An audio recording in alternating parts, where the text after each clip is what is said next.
Hello, internet. How is everyone doing? Chat, green, awesome. So here we are, Saturday. Time for more some Shadow Watch D&D goodness. A couple of things to knock out real quick. Add notes. There they are. So thank you everybody in the chat for joining us so far this morning. I want to give a quick shout out for Syrinscape. Go to syrinscape.com for your background music and soundboards you can use for your tabletop experience. I want to shout out, thank you for D&D Beyond for all the tools and resources you can use for managing your campaigns and characters. Go to D&D Beyond and check them out.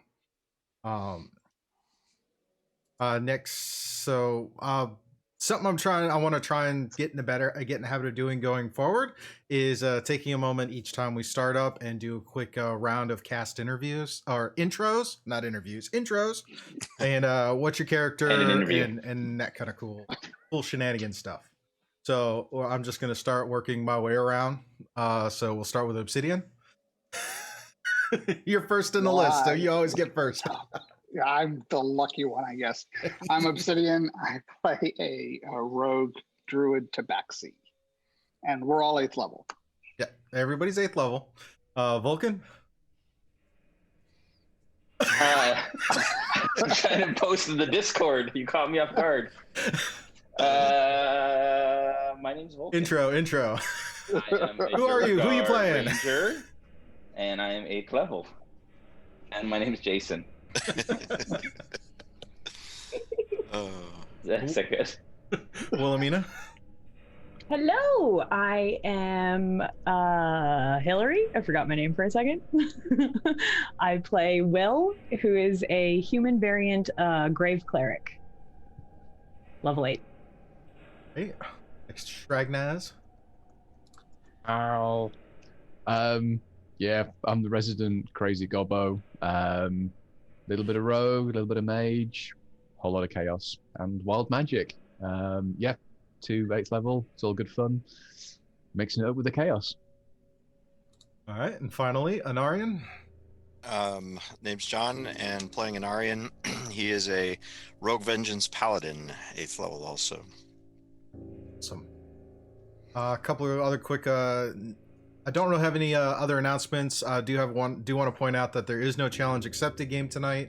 We are going to take the week off because it's a holiday. Tonight, tomorrow, depending on what is available, because you know lockdown, everybody can't go out at the same time. So, all the things. So, going with that. Unless there's something from the cast. Go ahead and get into our recap and get going. I know we're running a little behind today, so I'm trying to make up time but not feel. All right. So previously, the party had returned to the Deep Gnome Enclave after rescuing the group of gnomes that were abducted and removing the most immediate threat to the Enclave. After speaking with the Barrow Master, the party learned that there was a colony of myconids that resides on one of the upper levels of the city, and that they have one of the pieces of the Shards of Day that the party is looking for. Some little bit of shopping and negotiating in the Enclave, and then the party kind of gathered up and started to head north.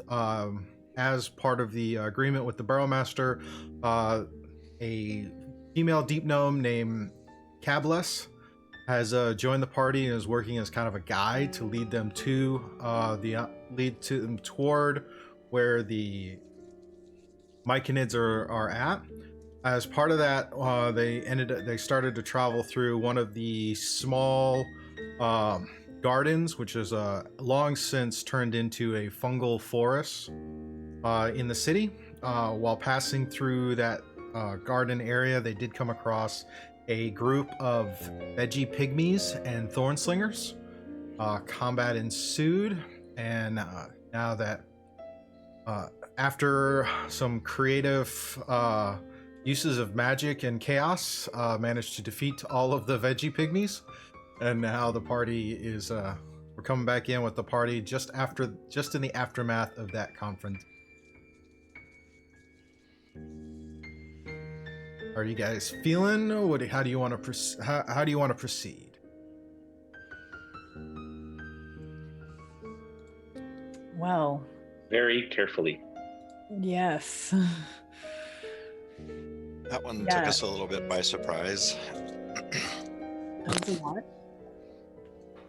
How's everyone feeling? Anybody need some healing? I got a little bit hurt if you've got some to spare. I got some to spare. Here, actually, let me use one of my beads. My necklace of prayer beads. So you will get a 2nd level cure wounds.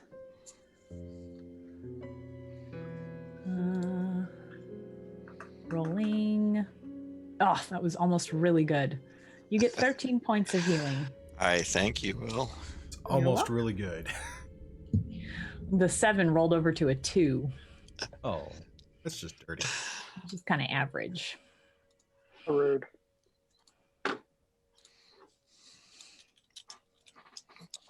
All right. That was helpful. Thank you very much. You're welcome. Are you at full now? Or are you still down a little bit? I'm down a little bit, but it's not significant. Okay. And it's all quiet in here now. We don't see or hear anything watching us or anything. From what you can hear, there isn't anything immediate. Still kind of this large fungal forest with all with and whatnot. Things appear to be quiet. You're about halfway through the garden area.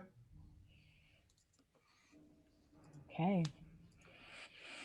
I'm gonna need an abacus dish pickle if you keep doing this. Oh At it already. no, he's at it already. Yiddish pickle.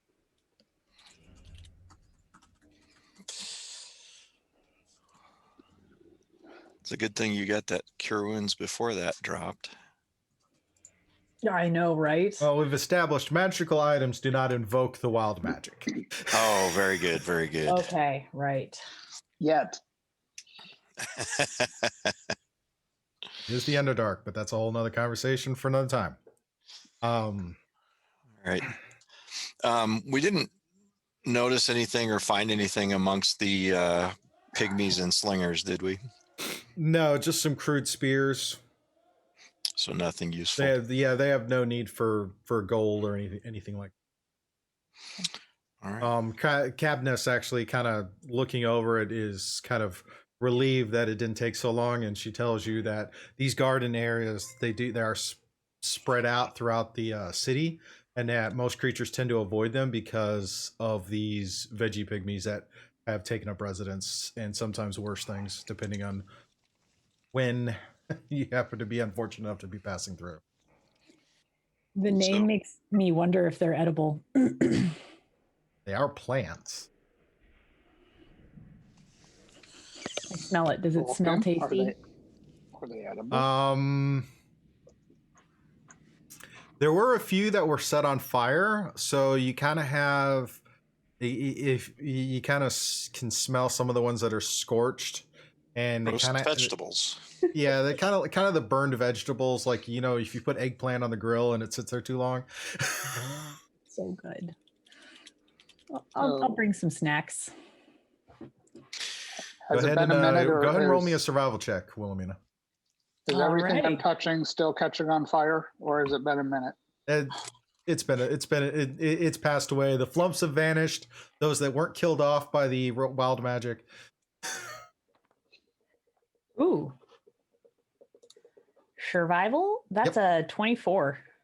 Oh yeah, you have no problem going through and picking up like 5 pounds worth of snacks from the I got veggie snacks. pygmies that were set on fire.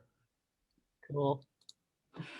Well, if there's no immediate issues and we've managed to collect what we can, perhaps we should press on if these garden areas are not the safest place to be. Draggy, what did you find out of your little toy over there that you picked through?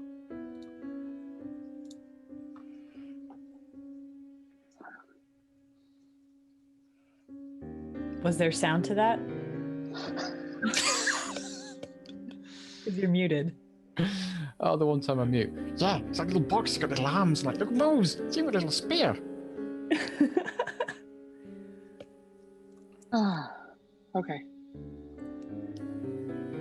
I'm gonna let Morin just eat whatever she wants as she kind of walks around the aftermath.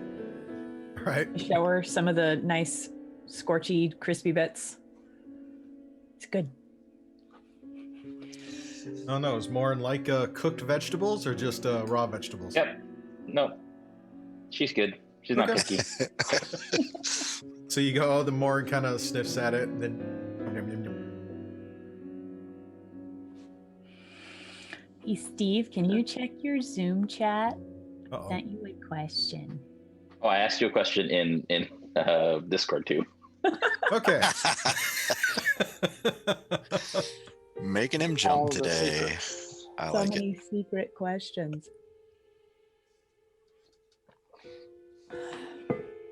So we're only like halfway through this garden area, but we have a pretty straight shot to where we're going, right? That's what I remember from the map. Yeah.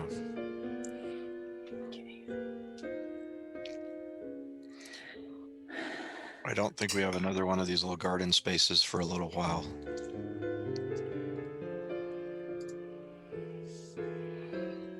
All right. I was chewing on a That bone in the background, so answered. if you hear that, that's just the sound of More in eating. It's just Lauren eating. I like it. I like it. Just sounded Hillary eating roast carrots. Okay. I'm just really hungry. Well.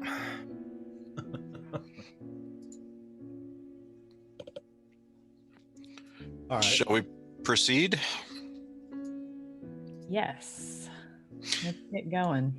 I'll ask the guide to go ahead and take lead again so she can show us where we're supposed to head. All right. Fabulous.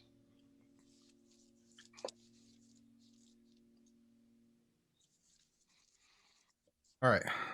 Now I think I can see if people message me. All right. So yeah, Cadmus kind of after you guys are all satisfied, she starts to lead you around. She leads you around the path that there's a path that is kind of on the north side of the garden and kind of wraps around to the east. Passing through, you see where like a large staircase kind of descends down and meets up with the path you're on, and then leads into the next district. This next district is a residential district that some of you are familiar with. As you've passed through, the notable things is on the left as you're walking down this path. It's the large 20-foot by 20-foot main thoroughfare. There's no light other than a little bit of the lichen, and every few hundred feet is a cluster of the crystals you've been starting to see in the various spaces. The glowing crystals? Yes, they give off a light, a little bit of light in about a 10-foot radius, and they're just in kind of little clumps every I'd like to so ask often. the guide if she knows what those are. She's familiar with the crystals, but the fact that they seem to be appearing more and more over the last couple of years. So these are new? Relatively.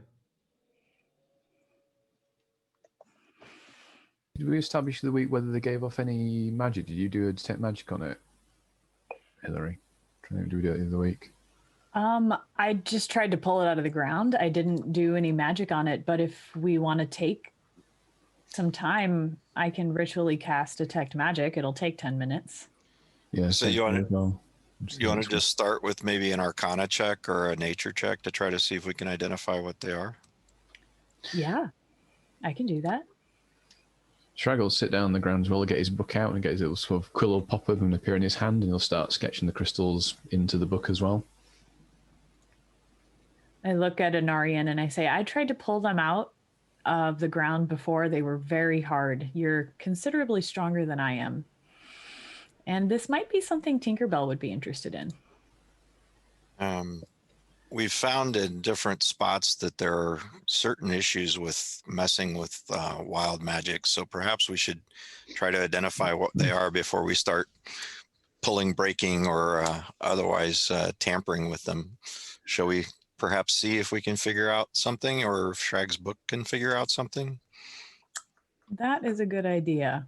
I unfortunately don't know anything about these because I rolled a 6. Well, you've got one better than I did because I rolled a 5. All right. Shrag's rocking a whole 12. I'll give Volkin guidance. Because I meant to give somebody guidance, and he's the only one who hasn't rolled yet.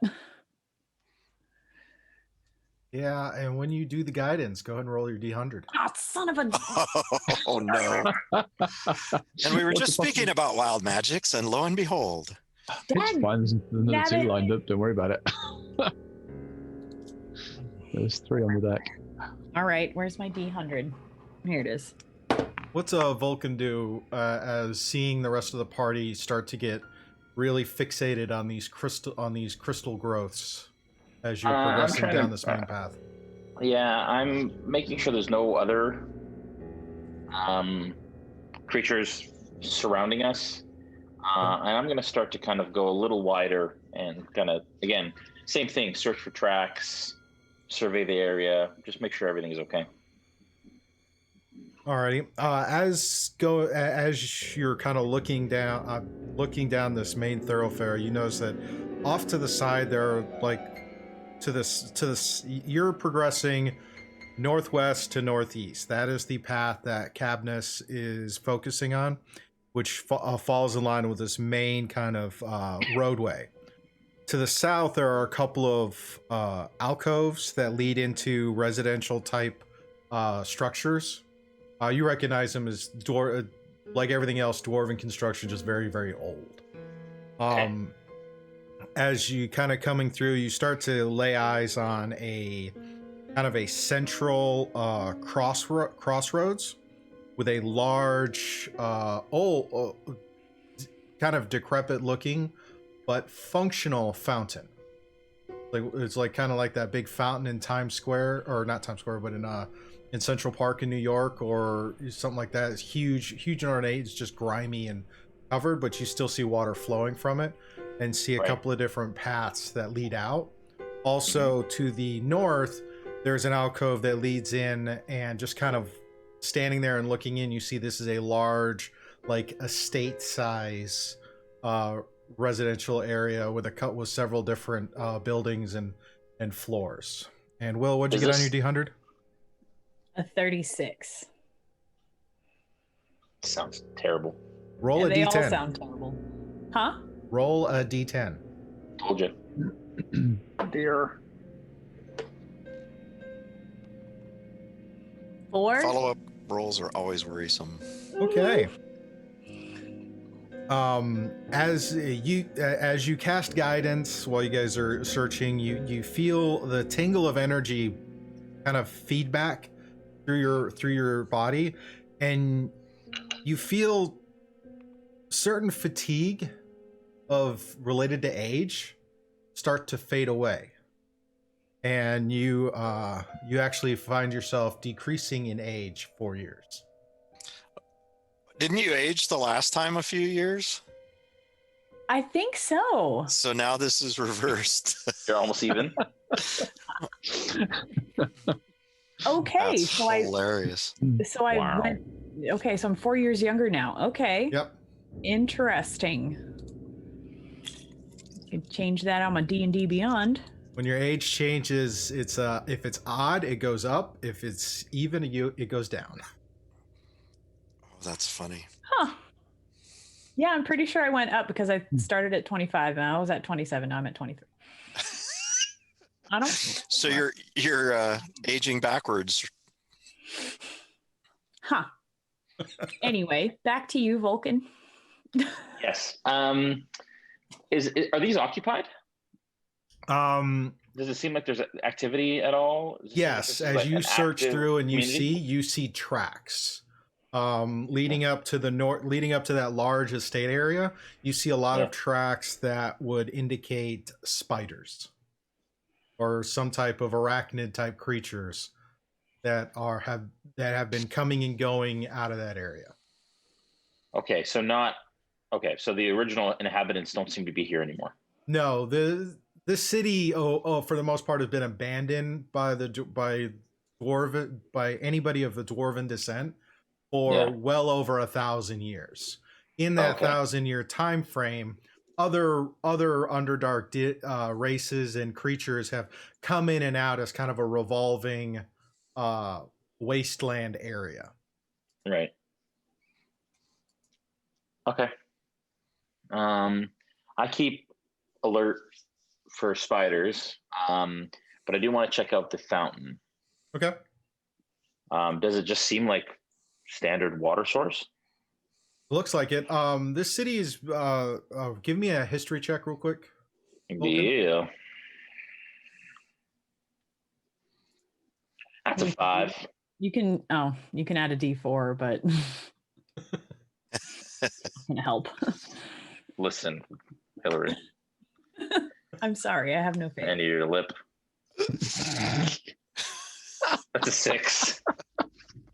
Um, Oh my gosh. you don't know much about this city other than the fact it's been abandoned for as long as it has.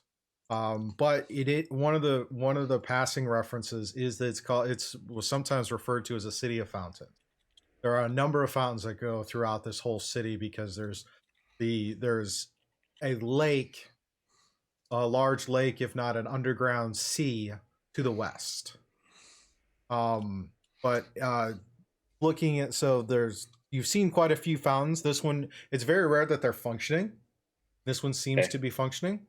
If you want to check and see the status of the water, go ahead and make me a survival check. Yeah, I will. That one's going to be much better. I imagined it would be. That's going to be a 16. Do I get a D4 on that too? Nope.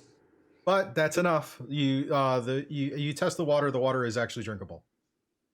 Nice. I fill my water skin. Zzz. Water skins. I will refill mine as well. Yep. And of course, there are various, again, the crystals and whatnot. So, Did we notice the tracks as well, or just Volkin?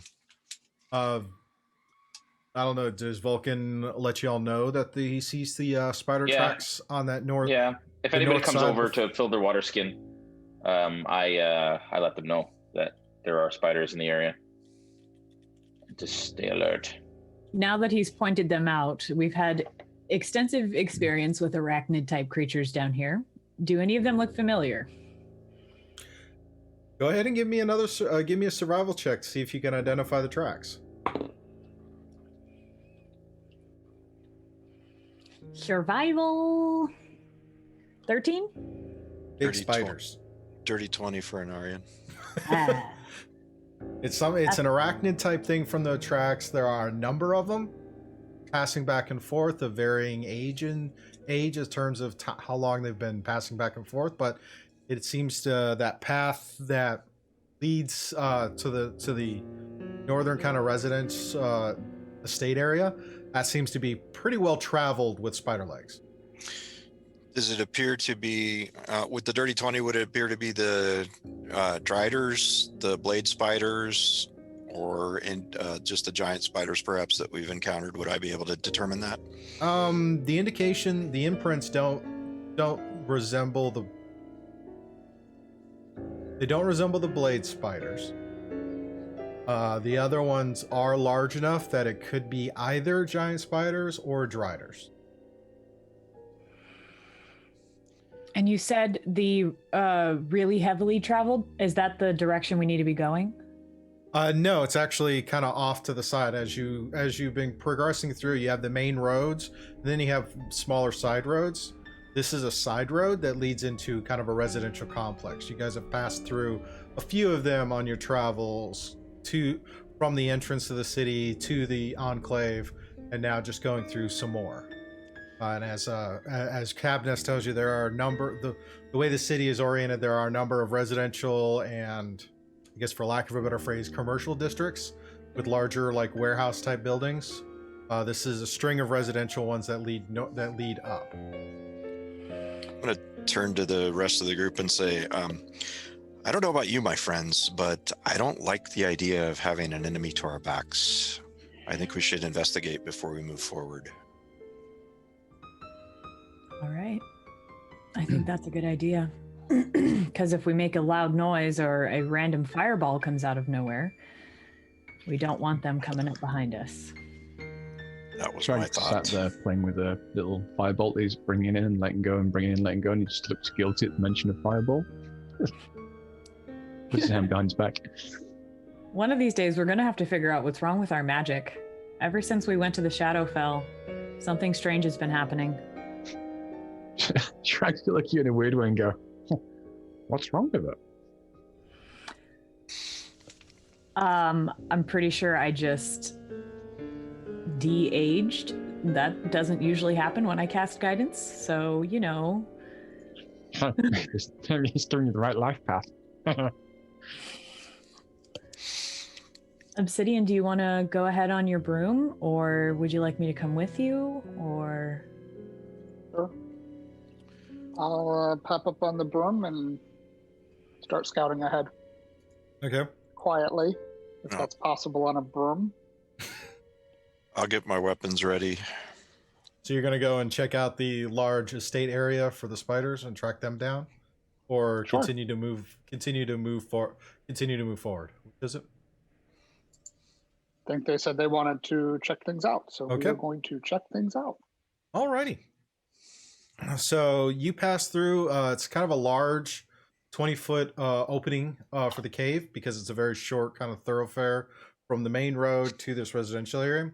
As you look in, it is several stalagmite and stalactite structures that seem to extend up. You can tell this is a multi-floored, large estate area.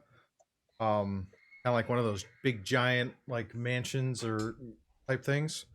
And you see bits of webbing kind of flowing, even though there's a very light breeze, they're kind of there. And a few like large areas, and kind of make your way, and you kind of see an area that kind of leads to like a foyer type area. Do the spider webs look like they're interconnected all through the place? Yeah, not as heavily as the webs, but there's definitely kind of a thin layer that's going over everything. Does it look dusty? Does it look like anything human or humanoid has been through here in a while? Roll an Footprints. Investigation. 8. I don't see nothing. Nope. I shall keep on flying. Okay. You can keep. All right. So while you're ahead scouting, what's the rest of the party doing? Well, first, I will turn to Shraggy, and I like kind of go through my pockets for a second, and I take out a little platinum ring. And I say, hey, I feel like we're about to get into battle, and I've been meaning to do this for a while, but here, take this. And if you wear it, it will help you in battle. And I put my hand on his shoulder, and a soft, like kind of sunset light comes out of my hand, and I cast Warding Bond on you. So you now have a +1 to your AC and saving throws, and you have resistance to all damage. Wow. But if you take damage, I take it as well. Shrag will throw his arms wide. Well, slit the wrong arm first, and he'll throw his arms wide and give a big hug around the leg, because that's all he can reach. Pat the top of your head. You're welcome. You're just a bit squishier than the rest of us, and it makes me nervous. So this will make me feel a little better. Ha, I smell worse too. Just make sure you stay within 60 feet of me, okay? Okay, boss. Cool. As you do that, there's a pocket of crystals nearby that kind of brighten a little bit as you cast that, and go ahead and roll your d100 again. Oh, son of a gun. I was going to ask if there was another one in play, but my character wouldn't know, so I didn't want to know. 29. So as you do this moment with Shrag and give him that incantation, you finish saying what you're saying. You notice out of the corner of your eye the flash of the crystals nearby, and then you find yourself bamfing from right next to Shrag to somewhere within 60 feet of him as you instantly teleport. Shrag's now sat there with his arms like round like fresh air. Pretty much. Will? What do I do? What? Oh no. I hugged too tight. Will? Will actually appears behind you about 10 feet away. Oh, I'm over here now. Will? I don't know if it was the hug or the magic, but did you guys notice the crystals when I cast that? It was like they responded to the magic. So Shrag's not actually going to cast it, but he's going to walk over to the gems and he's going to like start building up as if he was going to cast a firebolt and just so slowly bring the magical energy up in his hand and then hold it towards the crystal and see if it responds to it. What are you doing? Say that again, Shrag. So basically, I'm going to sort of take my hand and rather than actually casting firebolt, I'm going to slowly start building energy ready to cast it. But I'm going to hold my hand near the crystals and see as the magical energy sort of gathers whether it actually responds to that energy. Give me a perception check, and you have an inspiration. Hey. Ooh, thank you. I'd give it to somebody in the party, so I rolled a d10 to figure out which one. Cool. Thank you, tricksters. Thank you, tricksters, indeed. That is a 16 to start, and I want to know what's going on. So the D4 inspiration takes to a 17. Okay. Thank you, So guys. as you hold your hand there and start to kind of coalesce that magic, you see that a little bit deep within the crystals start to brighten, and they brighten in roughly the same pace that you're gathering the magic in your to release to finish the spell. Okay, I will slowly release the energy back out again. He'll look a little bit disappointed, but he will actually slowly let energy back out again. Okay, this is all linked. This is not good. Interesting. Could go boom, which is good. Might not do nothing, which is bad. Or might give you a feather beard. They're very, very itchy. I turn you into a plant pot. All right. Well, shall we move on? Nari, Anarion's what are you doing? Anarion's going to try to stealth up to help cover Obsidian, just in case he runs into any troubles. Okay. So as you come into the Volkin, or what are you doing? I'm going to circle the. I like to kind of stay to the side in case I have to come around the back and provide support. So I'll do the same with Morn that I typically do. So kind of stealth to the edge and move around. Okay. So as you kind of enter into, as you and Anari following Obsidian kind of walk into this cavern, this large kind of cavern area where you could see these structures as they're there, you can kind of feed off to the side. You don't see any light, but you see kind of Obsidian up ahead for Anari, probably the forward edge of his vision, as Obsidian is kind of just traveling along, trying to get an assessment of what's going on. Go ahead, Volkin, give me a perception check. And Obsidian, you as well, because both of yours vision would be roughly ending at the same spot. And I have 120 dark vision. Yeah. Anari and Obsidian both have 60. So if Anari can barely see Obsidian, that means you and Obsidian can see the same things. Yeah. I also have. Sorry, one sec. Mm-hmm. Dirty 20.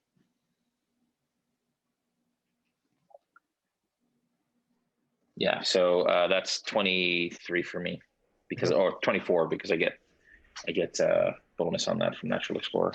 Okay.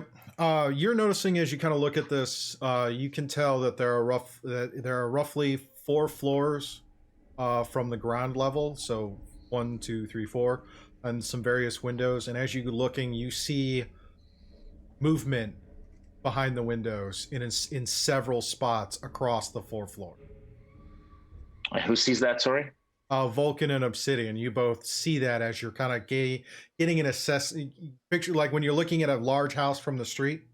Yeah. And you kind of see some of the windows. You see little bits of movement pass through windows on all 4 floors that you can see. Volkin, you know that Underdark construction, one of the pluses and the minuses of Underdark construction is that floors can go up and they can go down. Yeah. And with the 24, can I tell like numbers? Do I have any sense of how many? Yes. And do I get you a sense see of what probably they are? about go ahead. Sorry, and if I can get a sense of what they are. They appear to be large creatures. Probably spiders, given everything else you're seeing as far as the environment. Right. You see about a half a dozen across the half a dozen shapes, again spread across the various floors. All pass through the window. All pass by. It's like they just kind of just walk past the window. At one point, you see something that looks humanoid as it kind of walks past the window.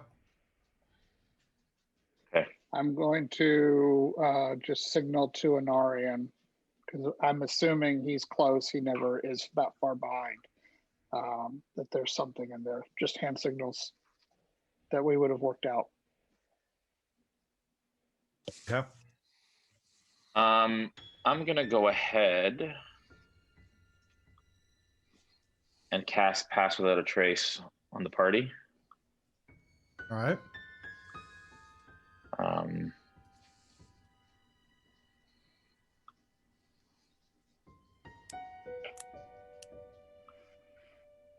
As we move. And does it seem like we've been noticed, Steve? Not at present. You haven't. The webbing in this area is very light, so it's not very dense. And you're about 100 feet away from from entering the building. Anari is kind of just floating there, about 60 feet. Or Anari is walking up with you, and ahead is Obsidian, who's only about there. So you guys haven't appeared to have been noticed. And third wild magic is now in play. Yep. So go and roll a d100, Volkin.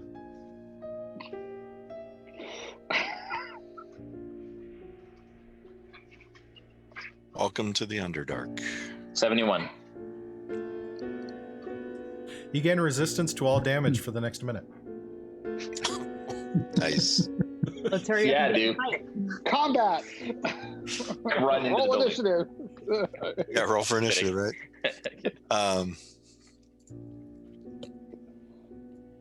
Sorry, I missed if it looked like they had seen us or not. No, they hadn't seen you. No. This is it's kind of at the edge of Vulcan's vision, and same as Obsidian's.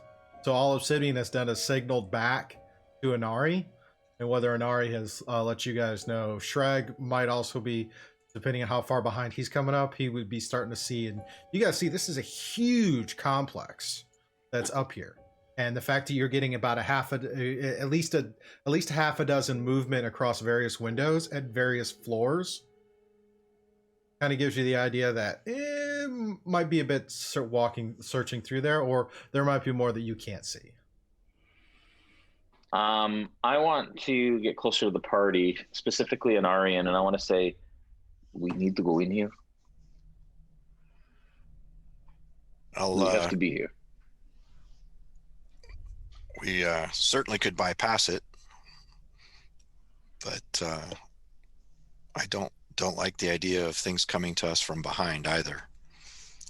But if you feel it's unwise, I can't gauge. You know the dangers of the Underdark better than I. This is new experiences for me. We did some research, but that certainly doesn't give us the realities of the dangers down here. Just an idea. So if you recommend we move on, then we certainly could bypass this. Roughly how far away these windows scoop from where we are? As you get a little closer, your vision is the 120 as well. Yeah. So as you progress in, you can start to see up and see the 4 floors that extend up from the ground level. And right there on the even with you guys with your 120, as you kind of look to the side, you see that the structure is just kind of past your vision. So it's massive even at this distance. Mm-hmm. Would it be fairly simple to get around and bypass this building? Yeah, Cadmus kind of nods and kind of points back the way you came. In fact, and also kind of points off to the north as it kind of wraps around. There's another. If you were to take the time to wrap around and look, there would be another path that leads north and reconnects with the main road.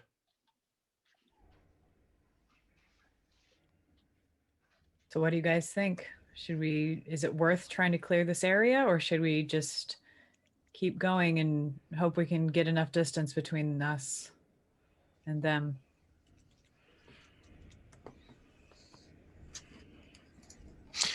I'll signal. I'll use hand signal to Obsidian to rally up with the rest so that we can not be spread, just in case.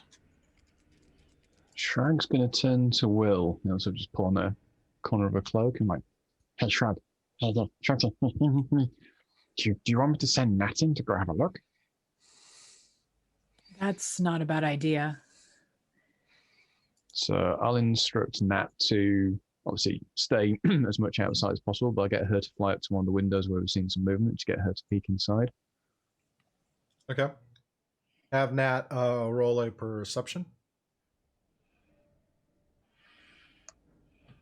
Ooh, I that's a 23. Oh, never mind. Perfect. As Nat kind of goes through and through a couple of the windows, how far away can she get from you? She can get to 300 foot away. 300 feet? Okay, so as she kind of goes through, at one point you actually see her dip into a window, go around a bit, and then come out of another window. And kind of that up and down Tinkerbell thing, you're just searching all over the place.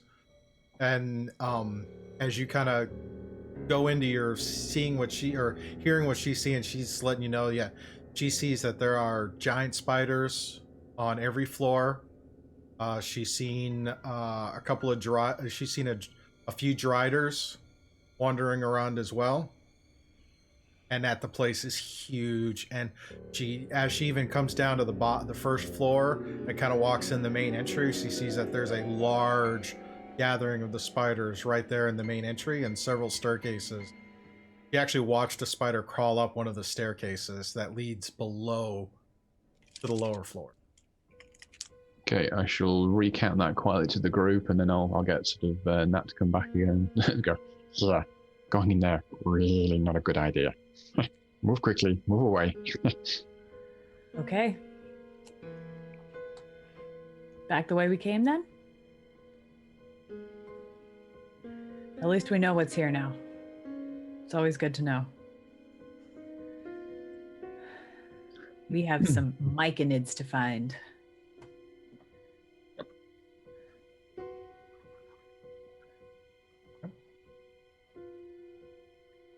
So, as you guys continue, so you're backtracking out the way you came in? Quietly. Yep. Quietly. Pass without Since trace. we have with pass the, without trace, yeah. So, as you come back out the way you came in and then start to turn, and Cadmus kind of leads you forward, you get past the big central kind of crossroads with the large fountain you'd stopped at. And take note of the path of the fact that there are two paths that are leading north. One leads more in a northern direction. Another one leads kind of north easterly direction, and that is the one Cabnus is kind of leaning toward. And as you kind of shortly past that fountain area, there is another kind of large alcove to the south, and this one Cabnus kind of stops at and takes a look and pulls out a little map that she has, and she's been reading through, and she kind of shakes her head a little bit, rolls it up, and then starts to move forward a little bit. I ask her about that. Something wrong? We had a camp here a long time ago and didn't go so well. Oh. I would take it that was the result of the driders and spiders back there. No, this one's probably a good 70, 80 years ago. They kind of just vanished, and we never really spent the time to look through. And I don't want to impose that on you, on all of you. We're trying to get to the Myconids. Something to think about when we perhaps return this way. Yep. Interesting.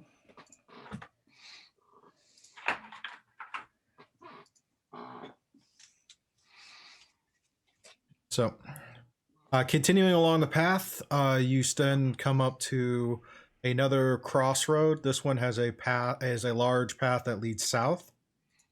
And as you pass that, you come to an area where it looks like there's two large, kind of large areas to the north and south, and this kind of large, kind of market crossroads set of streets where these two residentials kind of feed into the same tavern. Or not tavern, but same cavern as you lead into the next district. And while you're kind of there, passive perceptions for everybody is north of 20 for just about everybody? Nope. 18. 18. 14. Will? 20. 13 for me. 23 for Anarion. Sorry, 16 for me. 16? Okay. So Anarion Will, you guys kind of hear something as you get into this area. Like the sounds of like large beasts.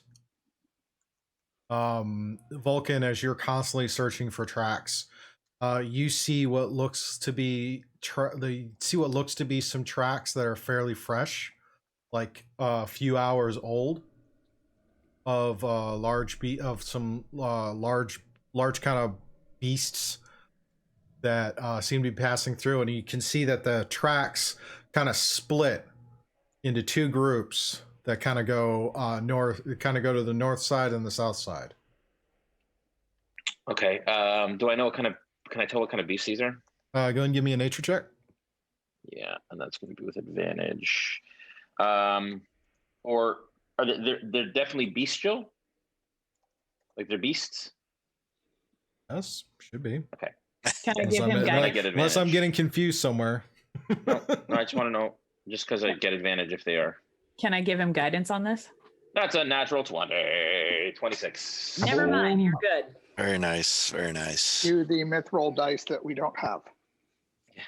Oh, maybe if I feel gutsy enough to ask for it, or at least I would like a nat 20 kind of image later, but we'll see.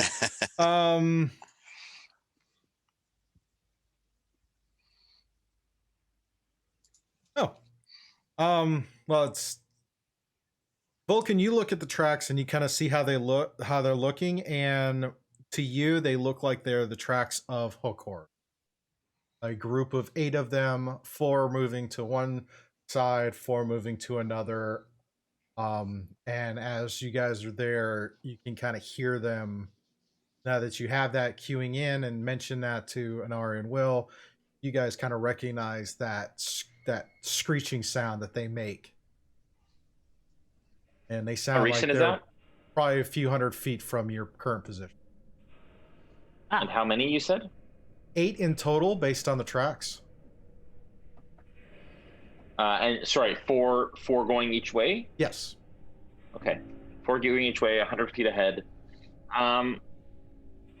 Okay. All right, I communicate all that. Okay, so we have 2 different groups. So if we go for one and stick together, we have the possibility of them coming up on our backs, which is what Anarion was trying to avoid. So how do we avoid that here? Does this look like we can get past them, or does it look like they're kind of in our path? There is the possibility of avoiding them. Cabness can kind of sit there and kind of like, well, there is another path that leads north to another one of the dwarven cathedrals, or we could try to sneak through here. It's not sure where they are. As you kind of looking through, you see various little domicile entrances and kind of these main paths that as you go through, and you see it kind of splits off into more like domicile type areas. All of them like first floor, a couple of them second floor things as they kind of pass through. What do you guys think? You're muted, Shrag. Do me myself, I always forget. As you turn around, you'll see sort of like Shrag, like sort of like stiff-legged walking around in circles, his arms up like they're going, walkers, we've had them before. Take them. You want to fight him? Yeah. Obsidian, Anarion, what do you guys think? I'm indifferent. The disposition is there were tracks 4 to the east and 4 to the west, Mm-hmm. and roughly in housing tracts. Yep. Housing area and type spot. What type of entrances to those areas? Open doorways.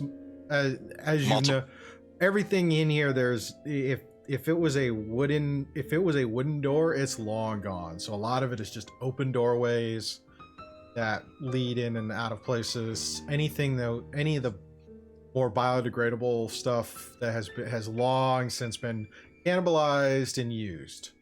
But multiple entry points. Multiple entry points, multiple corners and crevices for the various domiciles. So. And sorry, Scoob, is this just a big open area? Or are we traveling down caverns? Like, what's the general layout of? There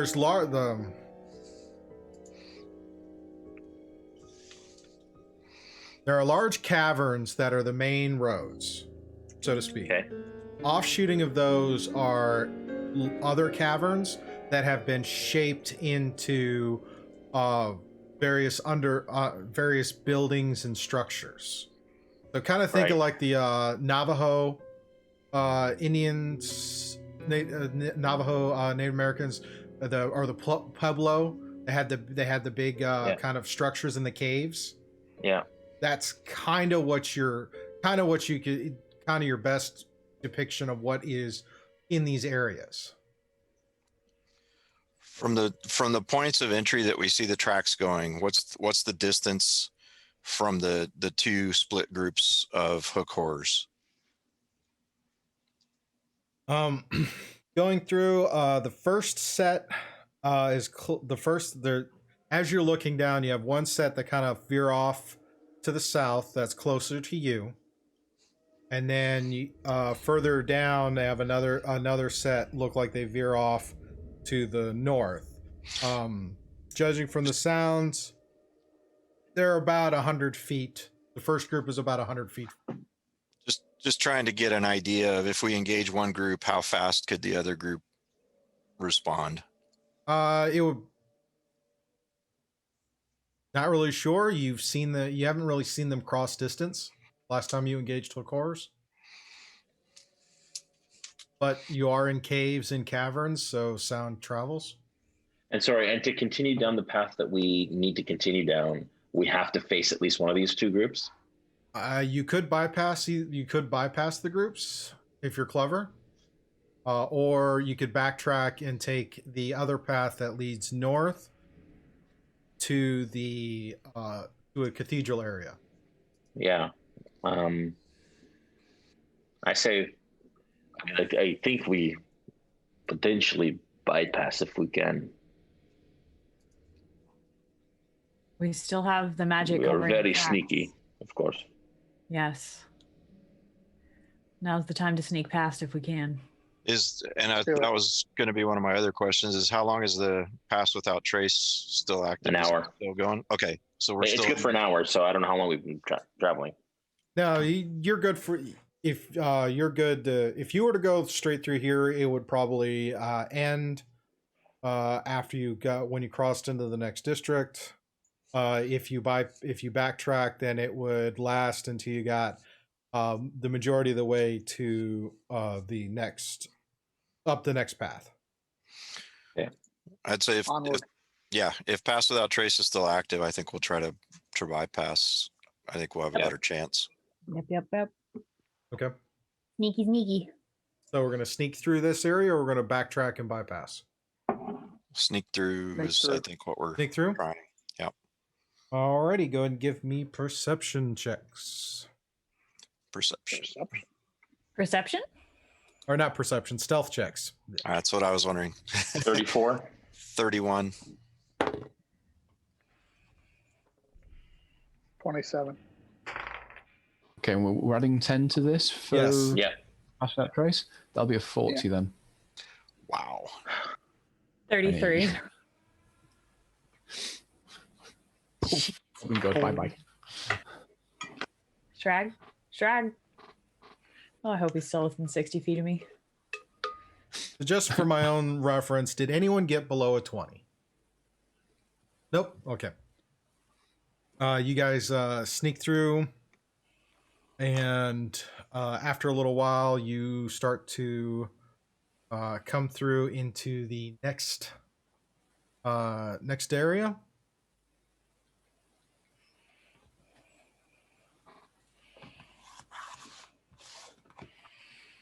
So progressing through, you come into another residential district. This one, the main cavern shifts into a more of a westerly track. And as you kind of go through, you see a couple of passages that lead into another group of residential type of dwellings. Very simple dwellings for the most part.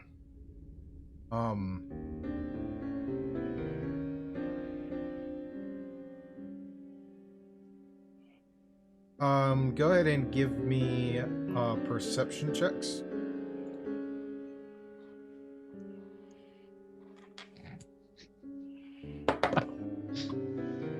D&D Beyond give us and D&D Beyond take us away. 23. 25. Volkin? 15. Will? 17. And Anarion, what'd you say you got in? 25? 25. Okay. As you guys kind of come into this area, and Anarion Obsidian, you guys look about and you see that there are a number of cracks along the ceiling, and it gives you a moment of pause.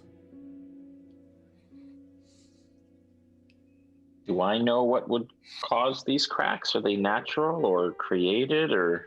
They're natural. As they kind of clue you in, you kind of clue you into looking at them. It looks they're natural in nature, but is the fact that they're so prevalent, it gives you a moment of pause.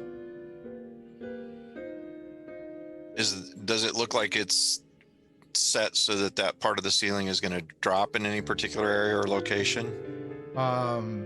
Yes, as kind of looking through, it looks like the area is potentially hazardous. If you make too much noise, you could cause a potential cave-in. Using my stone cunning ability, can I kind of tell if there's an area that is safer than another to pass through? As you kind of look through, it's mainly this path that leads all the way down to a crossroads. Yeah. So probably a few hundred feet is going to be very kind of curious as you're passing through. But looking at that, you can tell that it looks like it's some earthquake or something that might have happened has really severely damaged the structural integrity. Right. And it could be as little as a whisper. It could be as little as a noise. It could be a screech, anything that could cause this to occur. So that a trace is still active? For a little while, yes. Okay. I'm going to, because I know it's been some time, I'm going to start to cross the path quietly with Morin. Yep. Continue moving forward. Go and roll your stealth checks again. That's only a 22 for me. Yeah. 39. 36. 37. 33. Yeah. Natural 20, so 30 for Morin. All right. So you guys all kind of creep down the path. And after a little while, you get to another kind of crossroads area and see that the area is a little more structurally sound. This crossroad, it looks like it's two paths that meet and into kind of like two paths that meet. And then there's one path that seems to be straight that kind of bisects it, leading kind of northeast to the south. As you guys come into that, Cabnus is actually turning the corner toward the northwest, and is pointing in that direction based on her rough map. Okay. We will follow. Yep. We will follow and ask, do you have any idea how far this is? How much further we have?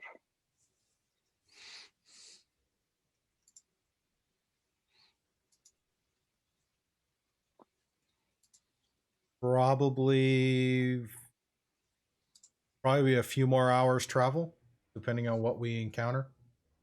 Thank you.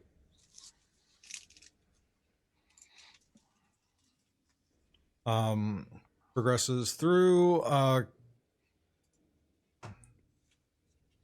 11:30, so we're gonna take our midway break real quick to get up, stretch, and all those things. So thank you everybody for sticking around so far on this, and we will see you in a few minutes. Are you going to get a shock with where Shrag's been hiding when they get out there, when we finally get back out? Alrighty, and we're back. Sorry, I have not been looking at the chat, so if you got questions, I apologize.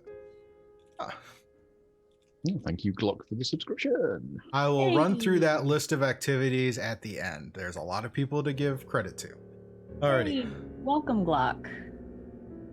The resub. All right, so where we left off, you guys had bypassed, decided not to cross where there was signs of hook horrors, and in turn backtracked to the large fountain crossroads. This time taking the path north, and as it kind of curves up and around, passing through the area. Who had a passive perception above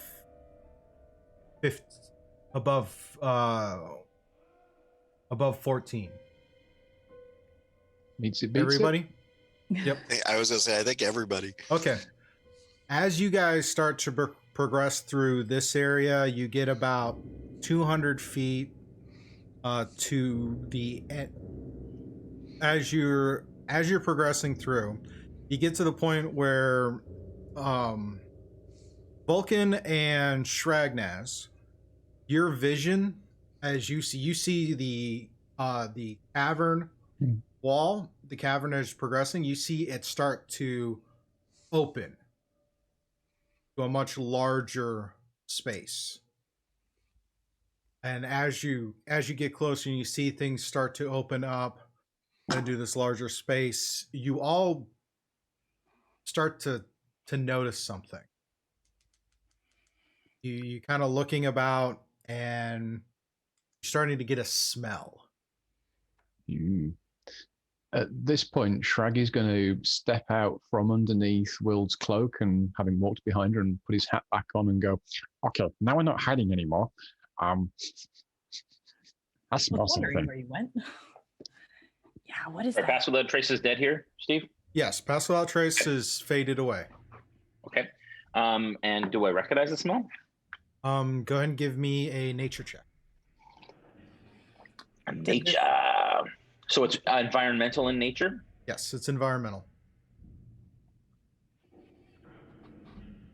Anyone else who 13. has proficiency in nature can also make a check. Be me. Not I think proficient. that's only Volkin. All right, Vulcan, what'd you get? 13. 13.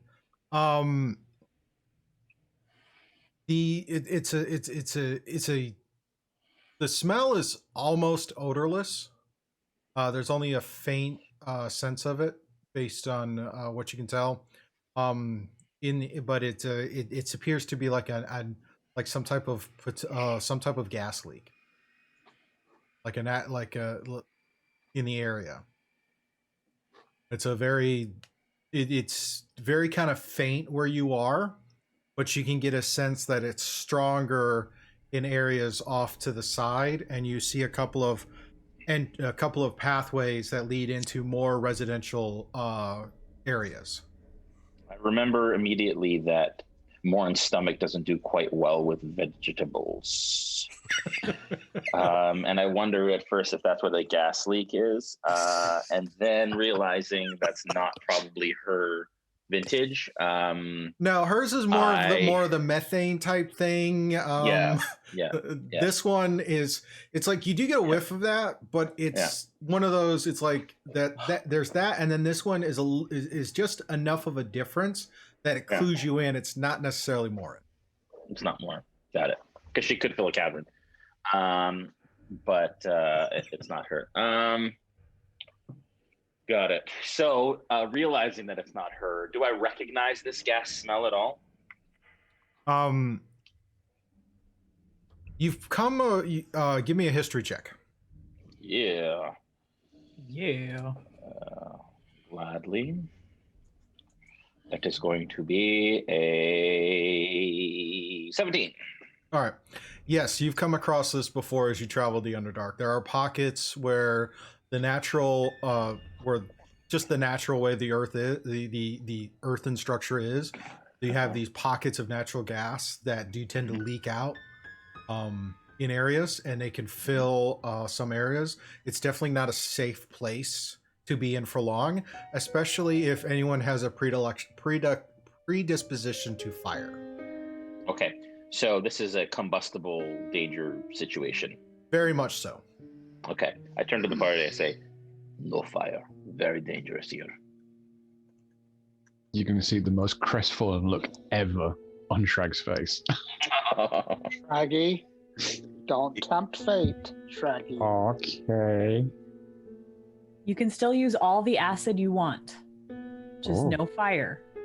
I can do that.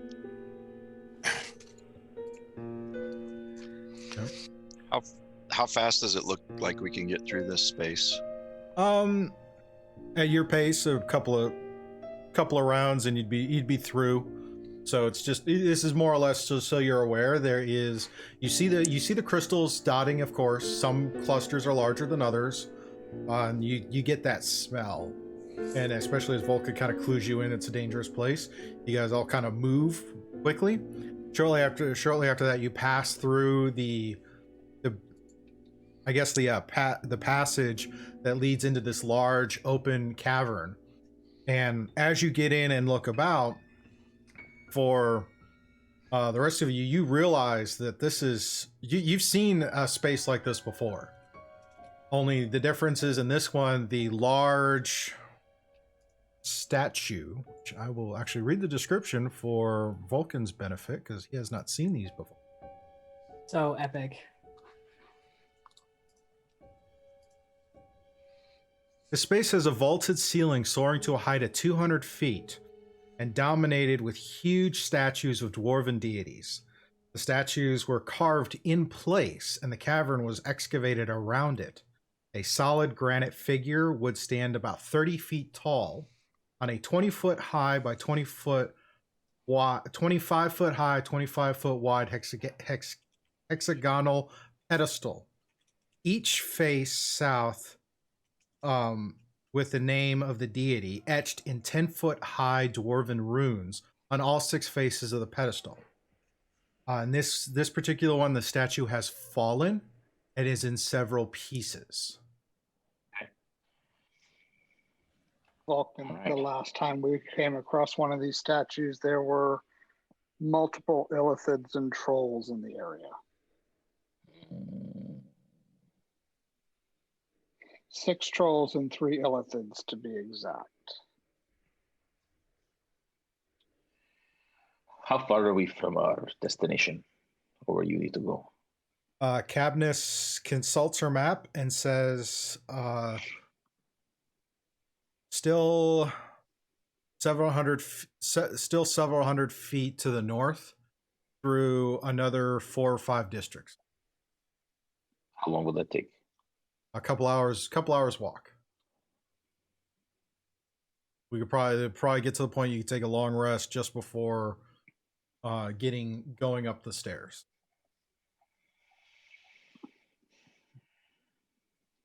Do we get any sense of movement in this cavern? Not that you can tell. It's actually fairly quiet. I'm going to also, since this is such a huge area, I'm going to go ahead and jump on the broom and do a little sweeping pattern to make sure we're not being followed and there's nothing like illithids and trolls in the area. Okay. Go ahead and give me a perception check.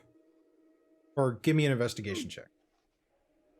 So while Obsidian is doing that, what are the rest of you doing seeing this fallen statue? I'm gonna quietly and carefully start to search for tracks. I would like to go up to the statue. So you said it's fallen. Is there like little pieces that are like pick upable? Yes, there are some small pieces that are pick upable. Okay, I want to look for one that has something cool carved on it. Give me an investigation check. Volkin, give me a survival check for facts. Seeming Shrag was told to, or asked to, stay close to Will. He's going to follow across with her, and when he sees what she's doing, he's going to just try and help her find some stuff. So I'll help her out with that task. All right, so it gives her advantage on the roll. For me. Say again, Volkin? 16. 16. There are some tracks passing through. How much time do you want to spend searching tracks? Because this is an area that's roughly each of these districts is roughly 500 plus feet across. Right. I'm just gonna search in the immediate area while everybody else is kind of doing their thing. Okay. So however long that lasts. All right. So picture like if you were to picture like the Statue of Liberty had fallen over.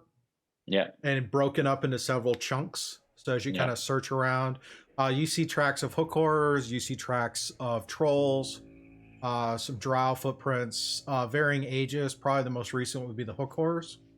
Yeah. Being about a day or so old. Some of the other ones are a bit older, passing through. Yep. Actually, probably not so much illithid because illithid tend to float everywhere they go. I was gonna say the hover. But you do see humanoid tracks, some with boots, some without boots. Passing okay, so through. hooked horrors being the most recent. Say again? Hooked horrors being the most recent, but Yeah, the Hokors would be the most recent one that you recognize. The others are much older and multiple layers on top of them. Nothing that makes tracks has been here in a day or so. Good. Good to know. All right, Anari, what are you doing? I'm going to stand watch while everybody else is doing their searching and investigating, so that we don't get surprised by anything. Cool. Will, what'd you get on your investigation? What'd you get on yours? 18. Okay. You're looking for a fist-sized rock, basically? Yeah. Given these statues are roughly 30 feet tall, a fist-sized rock with something really unique is kind of hard, but there is a piece that looks like it has some texture to it, and then it has some of the lichen growing on it, and the beginnings of one of the crystals. Perfect. Thank you. So you see spittered about the rock formations of the crystals are coming up, and the face of the statue is actually still relatively intact. The face and head. And I'm not a pious individual, but do I recognize the god that it depicts? Give me a religion check. Yeah. And Steve, my investigation was in that 20 plus 4 for 24. Yeah, I'm getting back to it because yours is the larger area you're searching. Yep. It's only an 11. Okay. Actually, you roll advantage because there's a higher probability you would recognize. Thank you. That'll be better. It's going to be 20. Dirty 20. All right. Looking at the statue, you can tell it's a female dwarf deity. Particularly, it is a depiction of Deep Dora, who happens to be. Dora. Sorry, I had to do it. And that's fine. Does she have a backpack? I'll happen to be known as. And then I look at Will and I say, "Sniper, no swiper, no swiping." Sorry, done. Oh, that's hilarious. Awesome. Too late. Known as Queen of the Invisible Art, or the Axe Princess of Conquest. She happens to be in more modern times. She's more associated with Duergar. Yeah. But the fact that she's depicted here indicates a time when the Duergar and when the two dwarf subspecies were actually more of an integrated group. Were we able to determine what caused the statue to be destroyed or dismantled? Go ahead and roll an investigation check. Interesting. Obsidian, as you're searching through the area, you notice there's the path you came in, and then there are 4 other paths along the sides of the chamber. One leading southeast, one leading northeast, one leading directly north, and one leading northwest. As you, which one do you want to get closer to first? Which direction did we come from? You came from the south. And which direction do we appear to be headed? North. I want to go towards the northern ones first. Okay. Starting with the northernmost one, because you got the 20 plus. As you get close, you see the cavern start to go into the 20 foot high, 20 foot wide. Mm-hmm. And as you look through, you see another forest of fungus. And the similar structures as the other gardens you've passed, the other 2 gardens you've passed through already. Coming back around for the northeastern one, you see it looks like you see the path come in, and you see it kind of diverge. One path leading more true north and another one leading more of an easterly, but it looks like it's similar to like these residential areas that you've passed through already. And I don't see any movement or anything that would cause alarm in any of this. Not at this point. Not at that distance. Okay. Not at that range. Okay. I Then I'll head imagine you're back not to the actually group. going in. You're just kind of like, okay, let me get a good look, where if I can dart out, I'll dart out. Yep. Yep. Then I'll head back to the group, let them know what I found so that we can keep moving. Anari, what'd you get on your investigation? It was a 12. Hard to tell. Best guess is maybe an earthquake. At some point knocked it over. Okay. And it's been a while because the fact that you have lichen growing on it and crystals starting to form. It's been a while since it toppled. So based on the description that Obsidian brings back and the information that we have from Kablis, so the northern garden area would be more likely where the myconids would be? She goes, no, they're actually above. And she points up. There's actually a large, and she tells you that there is a large stairwell that leads above this to a whole nother chambers. That's like it's a huge kind of fungal forest. Okay. Kind of picture if you've seen Star Trek 2, Wrath of Khan, when they go into the asteroid, that huge kind of underground forest area, that's kind of what she's describing is above you. And in this cathedral area, looking up, the fact that it extends beyond Volkin's vision and Shrag's vision, and that there's a whole nother area above, starting to get a real sense of how much or how different the Underdark is compared to the surface. We can't take a shortcut, right? We can't go up and get there quicker than walking through, could we? Certainly take a look if you want.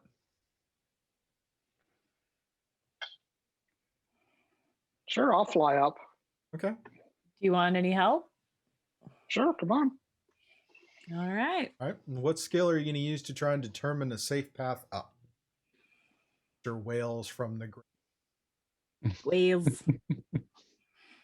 It's just a big open chamber, right? I mean, it's a so I'm dome just chamber. flying- As you kind of get up, you see the top has been carved away. There are some elements of stalagmites that are going down. Tights down. Tights. No. T's for down, mites for the up. All right, stalactites starting to form, but it's been a carved out kind of dome area. It's inside. Okay, and it's all rocky, right? I mean, Yeah. we can't. There's no way through there. That's all I wanted to do was see if. No, you're seeing it's a solid rock as far as you can see as you search it. That's all I wanted to see was, could there be a shortcut? Okay, back down. Hey, But you Obsidian. definitely confirm it's 200 feet from the floor to the top of the dome. How's As the view we're up there? before we go down, I like kind of kick at Obsidian. Hey, come here. What? Look what I found for you. And I take out this piece of the statue. I've noticed how you like to collect things. And I thought this was a really cool thing. Look, it even has some of the crystal on it. Ooh, It's part of the thank statue. You know, when we're not in this environment, I'll have to tell you why I collect things.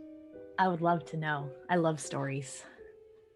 Yes, there's a real reason behind it. I bet you have some really good stories. What? Shraggy, go away. Yeah, I'll fill you in sometime. Okay. I'm pretty good at finding rocks, so if you ever want any help, Thank you. I'm your girl. And so, how big is this thing? About fist-sized. Okay, so I pull out, I have a small bag that has a lot of stones in it. Well, it's not going to fit in there, so I put it in the bag of holding for safekeeping for now. Yeah, the stone's roughly about. I mean, it's a piece of granite and that size, so it's about 3 or 4 pounds. Okay. We'll have to Good figure out what piece. these crystals do. Yeah, thank you very much. It's a really cool piece. Thank You're you. welcome. You're welcome. We have to Alright. figure out what these crystals do. Yeah, the fact that they respond to magic worries me, and it's interesting how they said it's been more prevalent in the last few years. It's very concerning. Yeah. I know what these crystals do. The crystals I keep seeing. Yeah.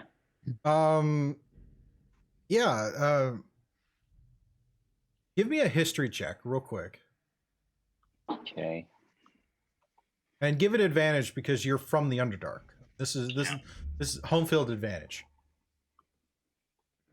I also get my proficiency. So 19. Okay. You know that in the Underdark, crystals like this do grow naturally, and they are sources of magical.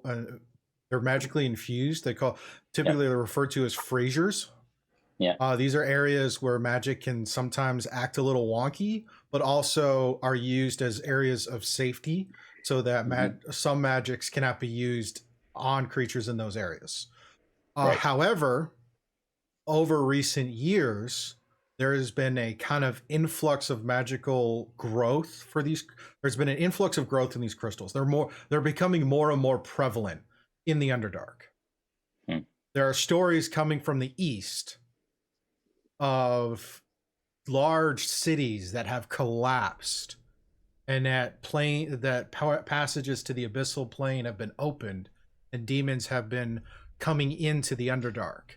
And over those last few years, it's just been kind of spreading out from the east. So it's the fact that looking about that there's more growth. Since you're not from this area, you can't really give a reference for how much of a difference is in the growth.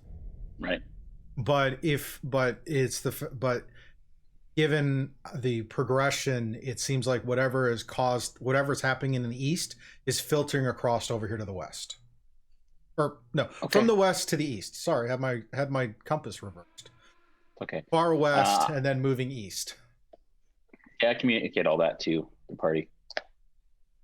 And when you do that, Cabness actually comments is like, because she's been in the area for about 100 years, and she comments is, yeah, there has been more crystal growth over the last 20 years. And you said the insurgents, was that from fiends or something? Devils? What do I know, Steve? The abyssal plane is demons. The abyssal plane. Yep. You know that you know inherently the Underdark has there are sections of the Underdark that have a very thin veil to the abyssal plane. So rumors coming across of some people being a little too eager to mess with the abyssal plane have weakened those barriers. But it could be any number of creatures from the abyssal plane that have been filing and filtering into the Underdark. Well, Good. we still have a long way to go. Let's keep going. How long have we been traveling at this point? I'd say probably about half a day to 3/4 of a day now. Okay. I'll say to Shrag, the spell I cast on you, unfortunately, it had a shorter time span, but if we get into it again, I will cast it. As long as you have that ring on you, I can cast it with one action. I don't know how to say that in character. He'll lift his hand up and like wiggle it, and you'll see the ring on his finger. Oh, thank you. Thank you.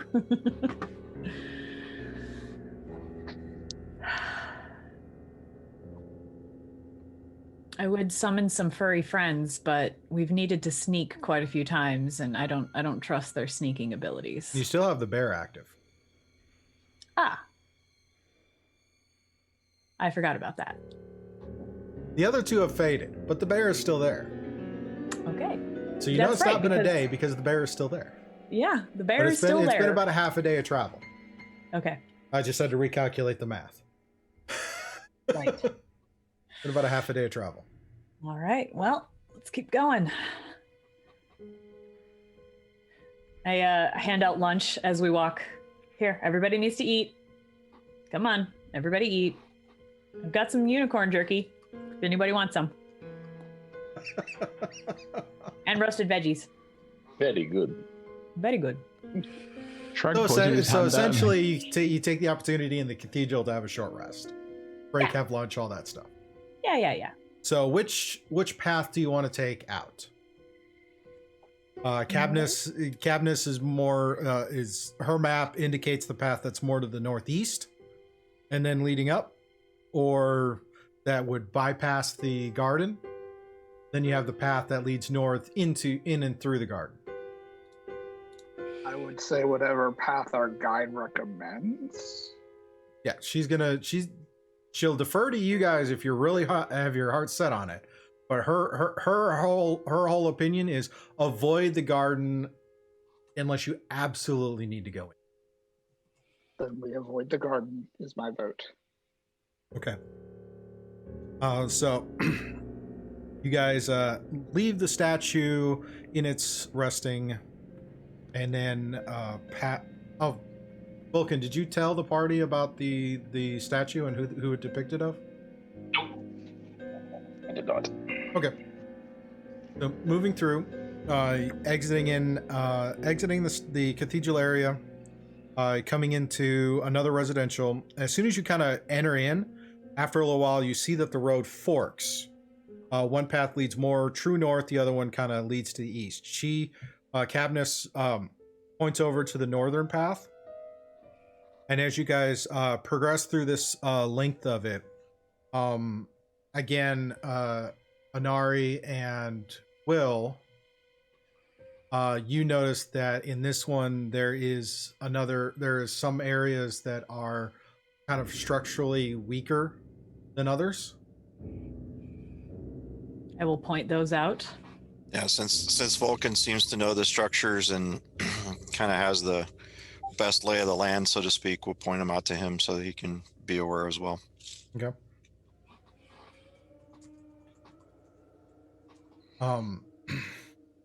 And so, Volkin, what do you do with that information? Can I glean anything else from the stonework? This one seems to be whatever natural occurrence to weaken it. It seems to be a little bit stronger here. There's a chance for a kind of there's a chance for the collapse. So you're definitely wanting to be quiet. And it seems like it's just a. Okay. So, stealth checks if you plan to stealthily pass through.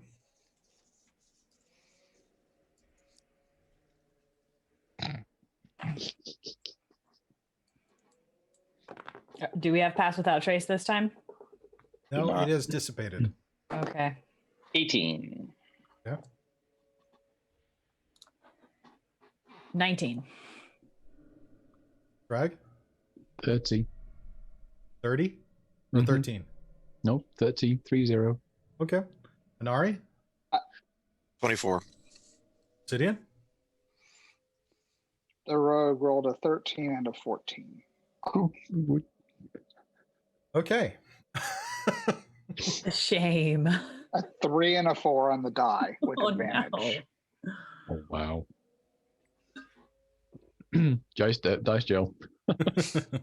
It's the D&D dice. Oh. D&D Beyond. I'm going Steve-O, you just give I'm them- going back to my dice. So as you Give guys them are back. progressing through this tunnel, everybody's trying to be very careful as they're walking. Unfortunately, Obsidian somehow makes some bit of noise, and there's a section of the ceiling that collapses in on top of them. I need Obsidian to make a dexterity saving throw. Uh-oh. Wow. Well, the good news is the total's a 10, but I rolled a nat 1. Oh no. You That don't. one I actually can put in dice jail. As you hear the rock fall and notice it, you try to duck out of the way. Unfortunately, you don't quite get out of the way fast enough, and you take 6 points of bludgeoning damage as this moderate amount of rocks falls on you.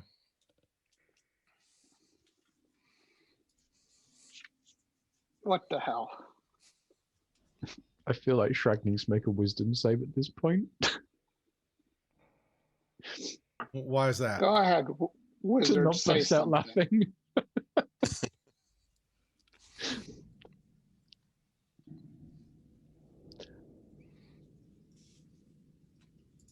It's the kind of thing he'd probably laugh at because he and Obsidian forever dig each other. I'm gonna roll it. I'm sorry because it's just hilarious.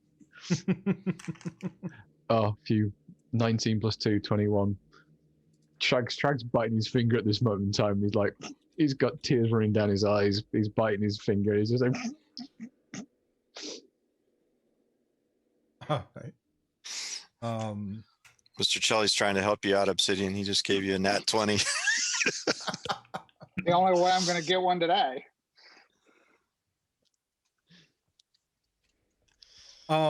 So as Obsidian dodges out of the way and then starts to dust himself off from that, notice that in the rubble there's a small vial that seems to have been knocked out of whatever hidey hole it was sitting in.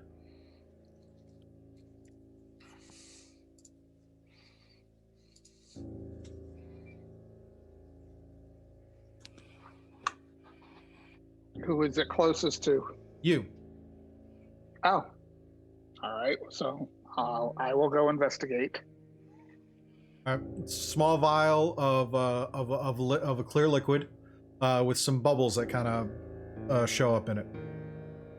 Champagne. Cheers. Yeah. Crystal. I wish. But as you look at it, it looks like there's liquid and bubbles, but as you turn it, you don't see it slosh like liquid and bubbles. Okay. So I'll take it over to Shraggy and go, Mr. Laffy, can you identify what this is? Mr. Laffy. well, sure thing, boss.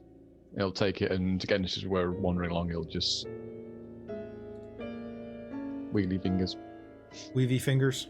Wee fingers. It's You and after a little bit, you identify it as a potion of bottled breath. This bottle contains a breath of an air elemental. When you inhale it, you either exhale it or hold it. If you exhale, you gain the effect of gust of wind spell. If you hold your breath, you do not need to breathe for 1 hour. Shrag's gonna walk back to Obsidian and hand it to him and go, it's a potion of hot air. You're full of it. A potion of what? Hot air. Hot air. Did you breathe into it then? No. Much worse. No, it's fine. And I'll explain to him what it actually is. So, Bag of holding for one of us will need it at some point. possibly. As you come up, you come to another fork in the path, and you look through. You see that this path. Thank you, tricksters. Say again. Thank you, tricksters. As you come up to this next fourth fork, it's kind of a Y fork. One path leads northeast and is more of a kind of a straight shot down as for Shrag and Volkin. As you see, it looks like it's a unnaturally straight path for several hundred feet, to the point that it's actually beyond your vision. To the left, or to the west, you see it kind of the short little jaunt, and for Volkin and Shrag looking through, you see it even actually everybody can see as you look through it actually looks into another one of those garden areas. So this looks like another entrance to the next garden area to the west. Cabness is of course like pointing toward the northeast and the straight path. As you're progressing through, you notice that this area is also fairly unstable in terms of rockfall. Great. So go ahead and make another set of stealth checks to kind of navigate through this one. Much better.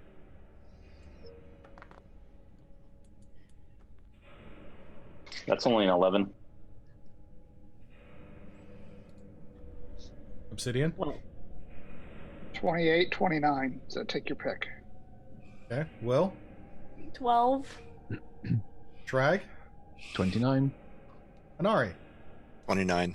Jeez. Okay. I think Volkin and I tripped over the same route. And sorry, Morn got a 16. Okay. And I guess I should roll one for the bear, huh? Yep. I don't know why I rolled twice. The first one was a 14.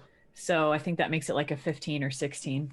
Okay. So your animal companions are good, but Vulcan and Will make dexterity saving throws as more of the ceiling kind of collapses in. 17. Okay. 15. 15 for.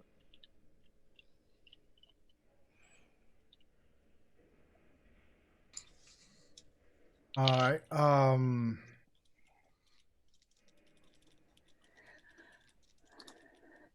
Vulcan makes the. Again, you got a 15, and Will, you got what?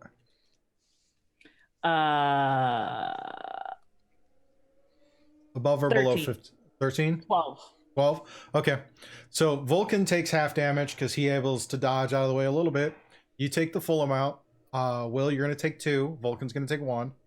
As just enough to kind of catch your attention. Kind of like when you hit your head on a door jamb. Ow! Ow! Oh, that's going to leave a lump. Hey, Giggly, you're not going to laugh at them? He's nice to me. Oh, I see.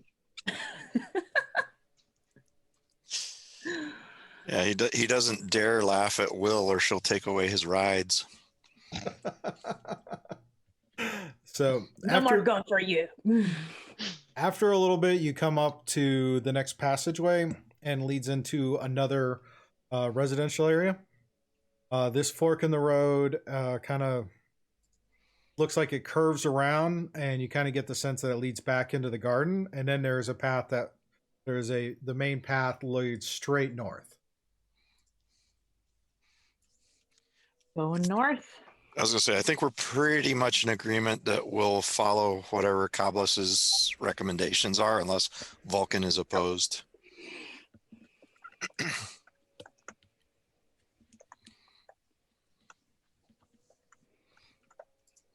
So as you're progressing through on this one, things seem fairly quiet. After you get about halfway through, though, you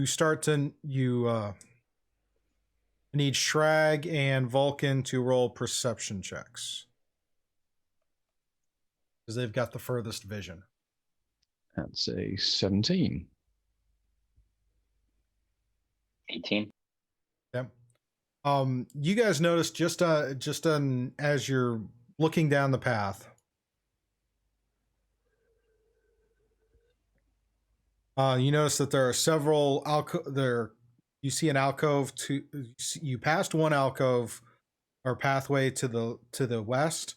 As you're coming up on and you see a second one. As you get eyes on the second one, you notice there's movement at the entrance. And as you kind of zero in to take a look, you see that appears to be a dwarf standing at the entrance, kind of looking about. Specifically a Durgar. Kind of standing at the entrance and kind of looking about. And what do you guys do? So you're going to see Shrag freeze, but like a cat when it sees something, it's just going to just stop still and just like pause. I'm going to look across at Vulcan and like shrug. Is the dwarf armed? Appears to be appears to just be carrying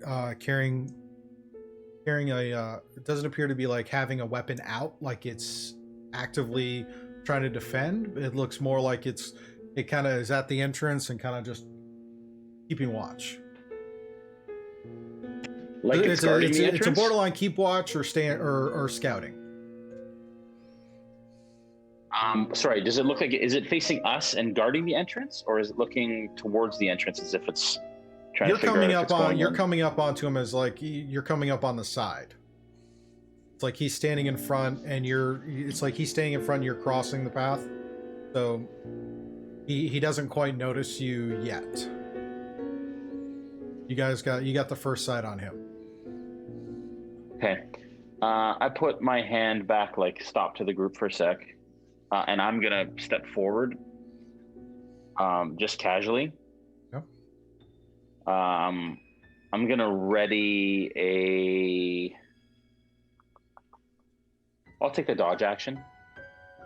Okay. Just some on defense, and I'm gonna step up and give a typical Durgar greeting. All right. You get how close do you want to get before you're offering the greeting? Right now you're about 100 100 feet out. I'll get to about 50 feet. Okay. So you get to be about 50 feet and you call out to him. He turns to look at you, a little surprised, and replies back.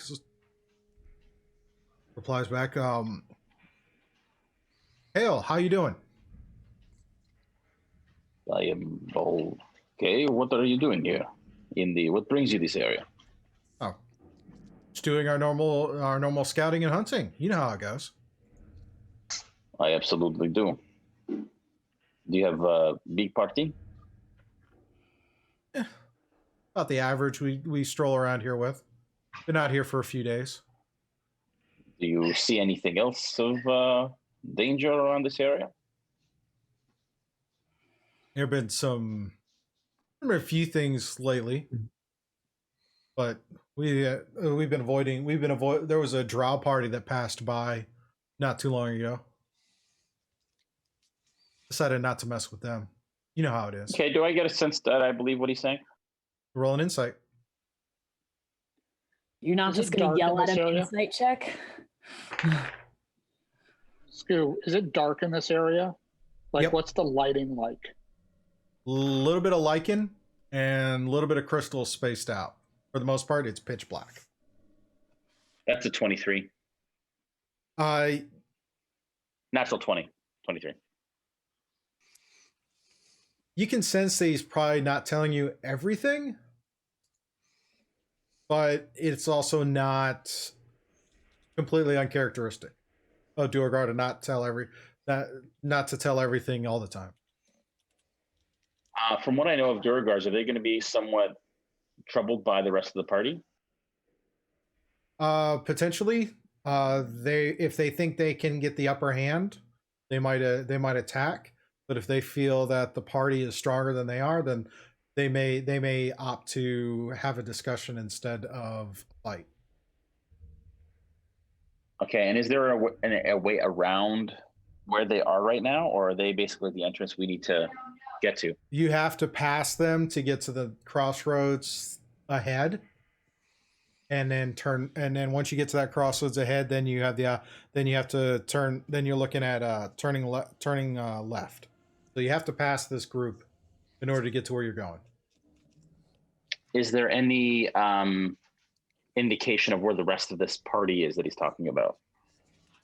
Considering he's standing at the entrance to a side cavern, it could be that the rest are in the side cavern.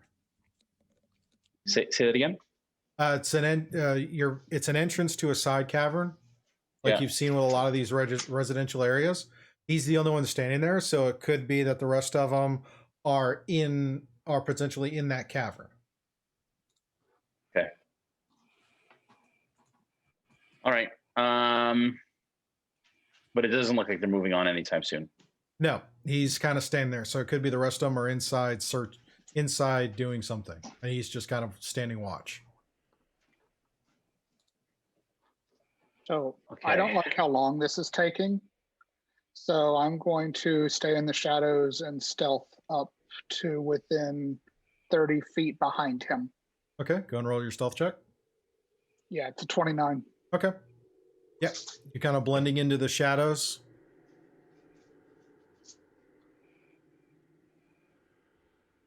Can you have Morin roll a perception with his keen senses?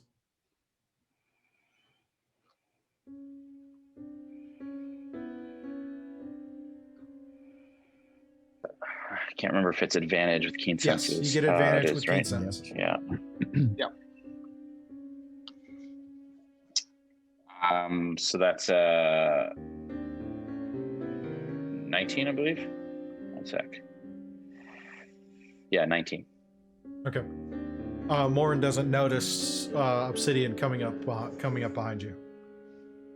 Okay. All right. And while you've had this exchange, the Durgar hasn't come towards you. He's still staying right there at the entrance. And you're still about 50 feet from him. Obsidian, as you get within 30 feet of Volkin, you can't see who he's talking to, but you can hear a voice. You can hear the voices back and forth. Okay. Right. You don't have the Okay. helm of comprehend languages, right? I do. You do? Okay. So yeah, you're hearing the exchange. Can the rest of us see this happening? Vulcan's 50 feet from the other Durgar.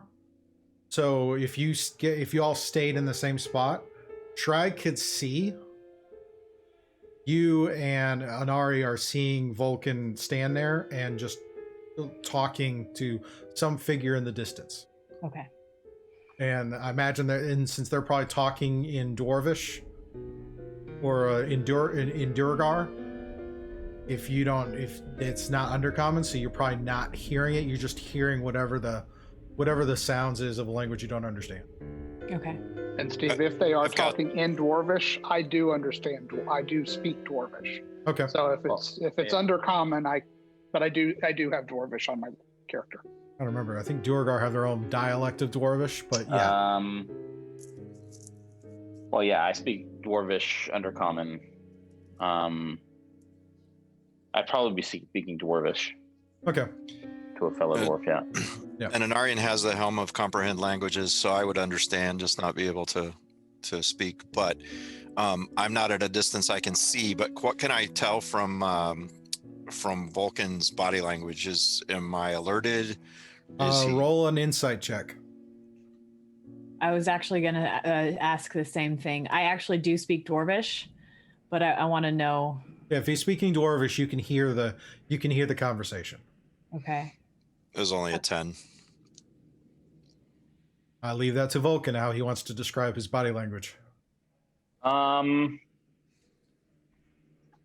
Yeah, I mean, I'm being casual but guarded. Obviously, having taken the dodge action, I'm clearly got a wide stance, so I'm preparing for any sort of issue, but I don't seem to So be taking one. okay, so And based on And you that, don't know it, but I've got your back. So based on what I can observe, then I'm going to prepare to defend also based on his stance. Okay.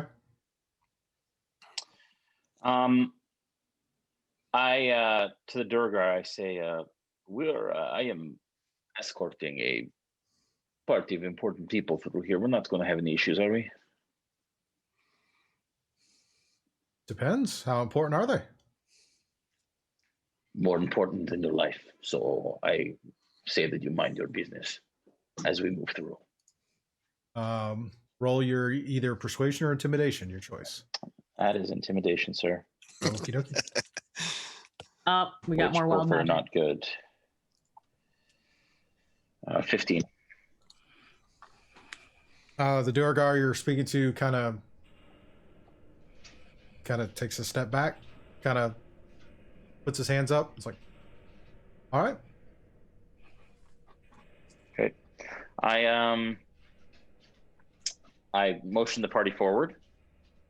And I kind of walk ahead and between him and them and watch as his eyes kind of take in the party. Still taking dodge. Okay. As you pass this open entryway,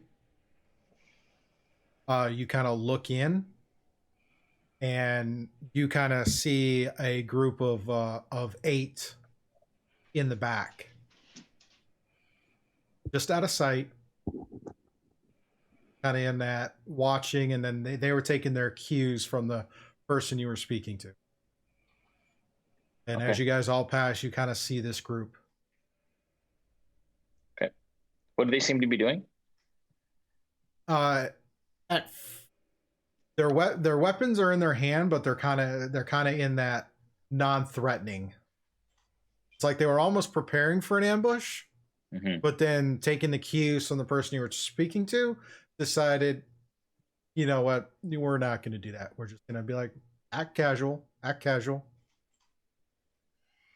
Okay. So since I'm hidden, I'm not moving. Okay. I'm going to wait for the rest of the party to go, and I want to listen to what they say. All right. So at this point, Volkin And is make kind sure of. they don't come in behind us. Sorry, go So ahead. at this, so it would be Volkin's keeping his body facing toward the Duergar in the cavern, as the rest of the party is starting to pass behind Volkin and cross the entryway. Yeah. And as they all pass, you see this, and finally, and Volkin, out of the corner of your eye, you're taking a head count, and you're noticing that the only one who hasn't passed by yet is Obsidian. And I don't know where Obsidian is, right? No. But you know he hasn't passed behind you, so he's probably still. He hasn't crossed behind you, so he's still kind of in the hanging back, and hasn't moved forward yet. Right. What are Okay. Uh, the dimensions at this point for the area? It's a 20-foot wide cavern. Okay. Because it's that main thoroughfare. This entryway is about 20 feet in distance, because it leads into into a fairly large kind of residential area. So Ceiling also 20? yeah, Okay. and then as kind of seeing, and they're all kind of there, kind of standing, and then as you see behind them, you see this residential area kind of surrounding a natural column that extends from the ceiling to the ground, and all these buildings are kind of wrapped around it in kind of like a wheel type of structure. Obviously, some of the edges of it you can't see because your vision's limited, but the Duergar who are in there are all kind of sitting there, all with backpacks and whatnot, kind of like a explorer dungeoneering type crew. Just again, based on responses and actions, I'll probably try to keep distance and stay to the shadows as much as possible, even in passing by as well. Okay. I will go up to Volkin, and since I now realize that we speak a common language, I will say to him in Dwarvish, do you think it's worth trying to trade with them, or should we just move on?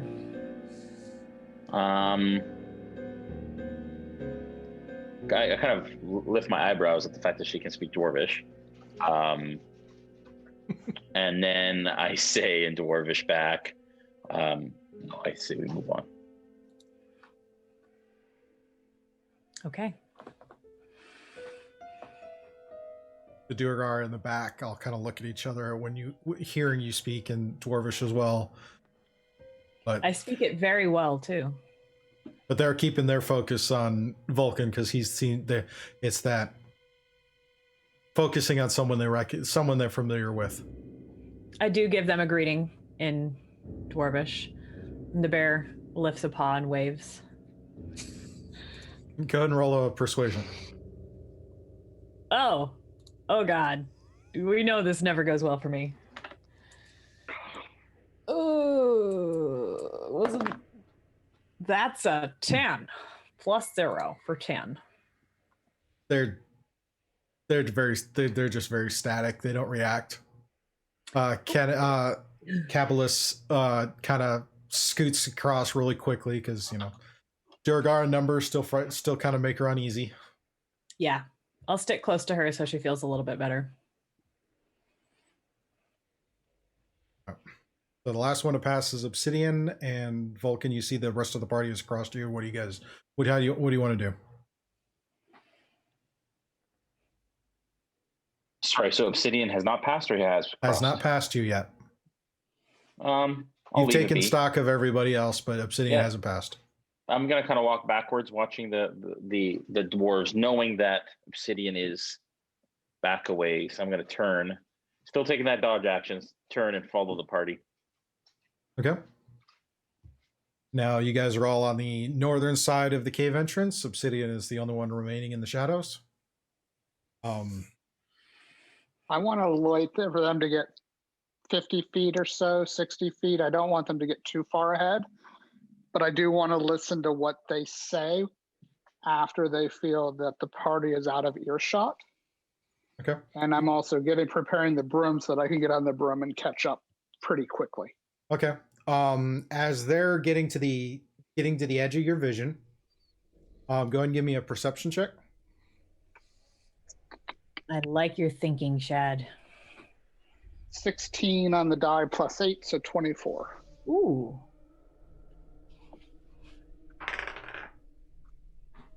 Okay. You hear some slight conversation in there. It's like kind of the why did we let them go? Because he's scary. And it's like, what? They were the ones who did what?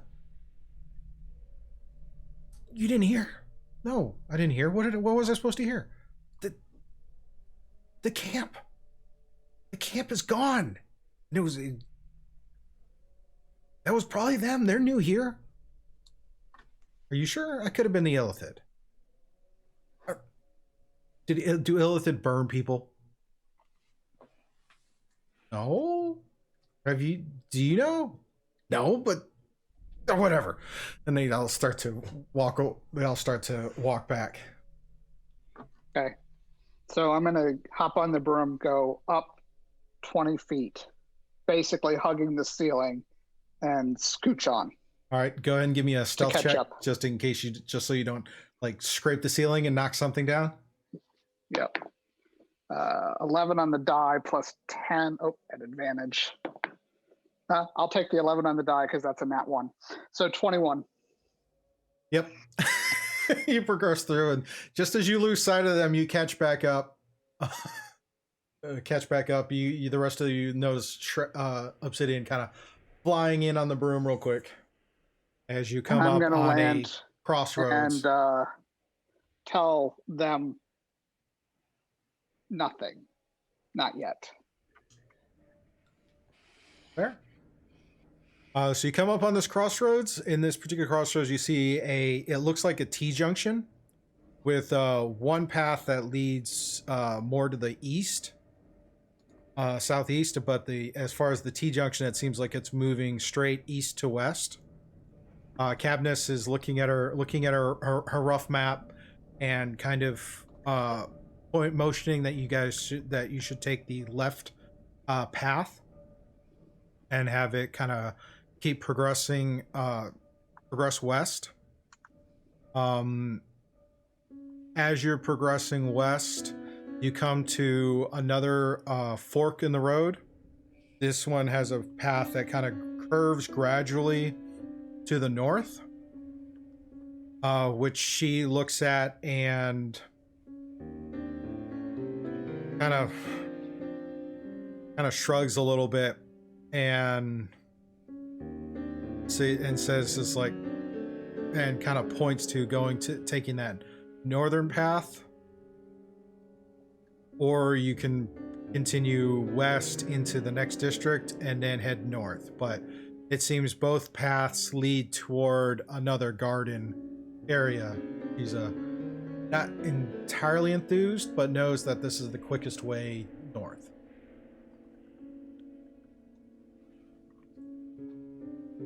So either north or west is the same? Yeah, if you go west, you have to go into another district and then turn back north to kind of give in to skirt around the garden on its westernmost side. If you go north, then you're looking to pass more through roughly the center of the garden area. What's the shortest distance? Shortest distance would be to go straight north and go through the center of the garden. What does the guide recommend? The shortest distance? Yeah, she's like it's kind of one or the other. If we hug the side of the garden and get through, it's possible, but if we go straight through the garden, then there's still a chance we might encounter something in the garden. So it's really kind of a pick your poison, no pun intended. So shorter but possibly more dangerous, or longer but safer. Potentially. Still dangerous. It is the Underdark after all. It is the Underdark, yes. What do you guys think? We've been traveling for quite a bit, so I'd vote for speed. Shragnaz. Right on through to the other side. Okay. All right, so Sorry, Donnie, I didn't mean to cut you off. Taking the northern path then? All right. So you guys come up and kind of take that curve, and soon you come into what looks like another one of these large kind of fungal gardens.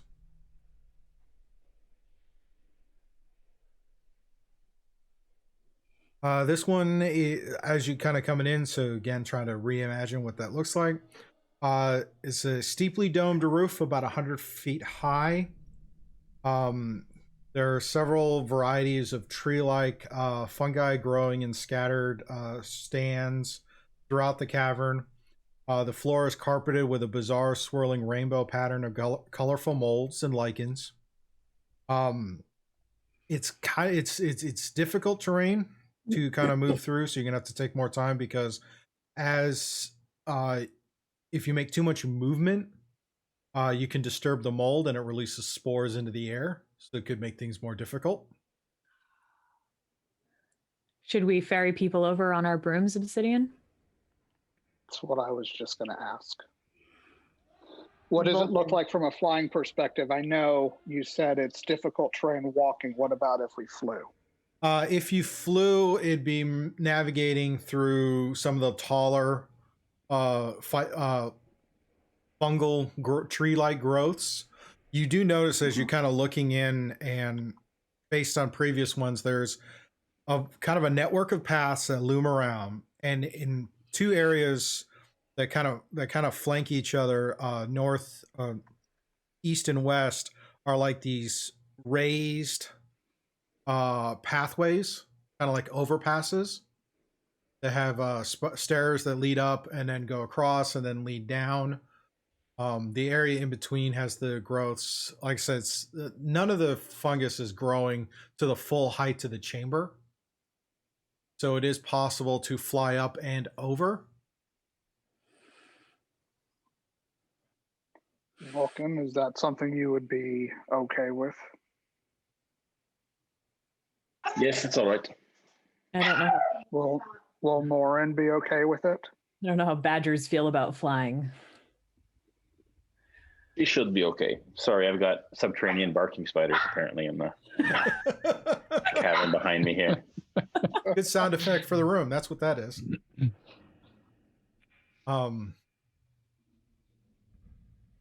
Okay. Volkin, you know that the spores and the whatnot in this area are not particularly hazardous, but if they are disturbed, it could make vision. It could obscure vision. Kind of like how a fog cloud spell works. Right.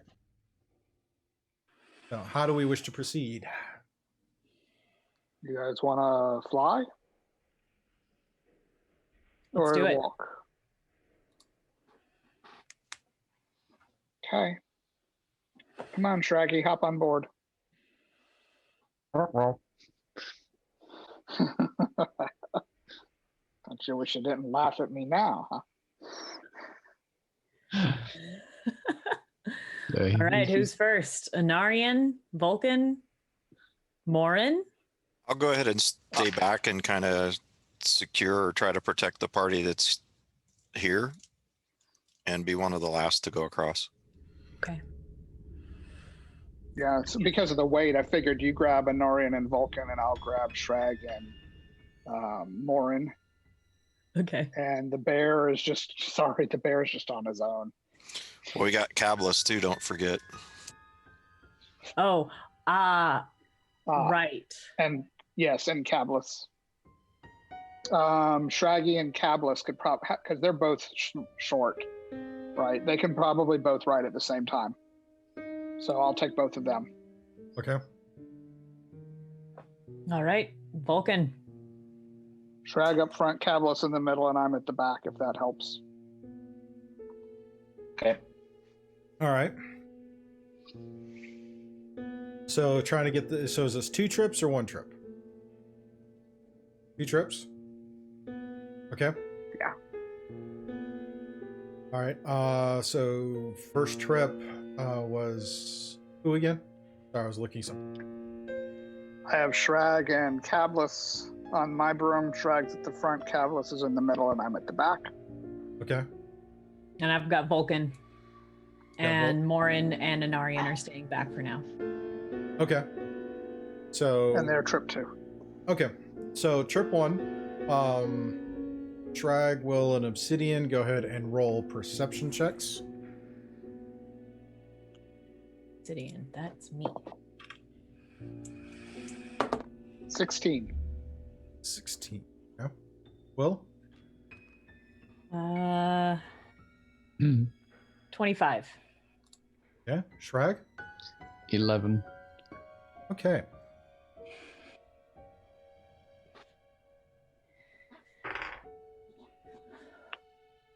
Cadmus is a little freaked out on the whole flying thing, so she's doing that like nervous airline passenger, like really kind of gripping and holding and just trying to be like, I'm not looking down, I'm not looking down, I'm not looking down.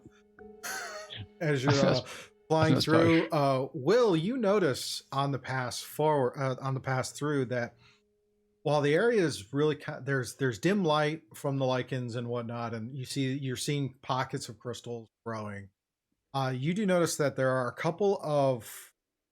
You notice a like a small, like a kind of like a larger like lizard type creature is kind of scuttling about, and as you're kind of watching it, you see that it comes close to like this kind of like purple mushroom, and you see it spring to life with these tendrils that wrap around the lizard and just start to pull it in. The lizard starts to twitch. It starts to violently try to get away, but soon it stops. It just gets to twitching as the creature's pulled in toward the base of the fungus of the mushroom. And you notice it's a very, very bright kind of violet purple. I will pull my broom up alongside Obsidian's and look at Shraggy and say, hey, will you use the stone to tell Anarion to make sure to not go anywhere near purple mushrooms because they have tentacles? Okay, boss. Okay, thanks, bro. As you kind of pass, you pass over, and you get to the other side where there's the next entrance. This one, the path is narrower to about 15 feet. Looks like the original passageway collapsed and that a new one was roughly dug through. Okay. So you deposit them. Come on back. Vulcan, Shraggy, we'll be right back. Please let Morin know to hop on the broom, and I'll do my best to keep him safe. Right. Second pass through. Go ahead and do perception checks for Vulcan, Anari, Obsidian. Will, you get advantage this time around? Perception, 21. 28. Anari? 26. Will? 29. Okay. So you, as this passed through, now that kind of sharing that information and whatnot, you spot out several more of these violet colored type of mushrooms, all scattered about along your path. Seem to, and they, for the most part, they seem very motionless. And the one that you saw had the lizard, which the one you kind of zeroed in on, you saw the lizard was there, and it's no longer twitching. All right. And I know what these are. Do I know what these are? Roll a nature check. 19. It's called a violet fungus. Okay. It's a predatory type of fungus that tends to live along the floors. It's got several stalks that will lash out and cause the flesh to rot as on contact. Okay. Do they move? When prey is nearby, but for the most part, they try to stay very still unless there's a reason to kind of go into motion. But they can move across the ground, like they're mobile? No, they're kind stationary? of like a Venus flytrap. Okay. They grow naturally, but they don't really go anywhere. And do I know that there's a safe distance to move from them? Yes, you guys are flying at a safe enough distance they can't lash out at you. It just happened to be in passing you notice that they're there. Okay. Is there any way I can de-summon the bear? Or do I have to just wait for him to die? You kind of have to wait for him to die or disappear because it's not a concentration spell. It's a magical item. Mm-hmm. So, yeah, how is the bear going to progress through? Very carefully, trying to keep a distance from purple mushrooms. And you don't have any telepathic bond to the bear, right? Nope. I Okay. can communicate with him verbally. All right. So the bear picks his way through.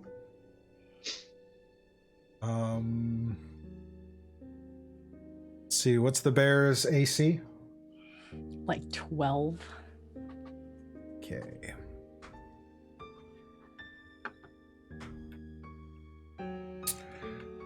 Gets through on, as it goes through, it passes one without incident, but it gets a little too close to another one. And it lashes out with its one attack for a 15 to hit. That hits. And it takes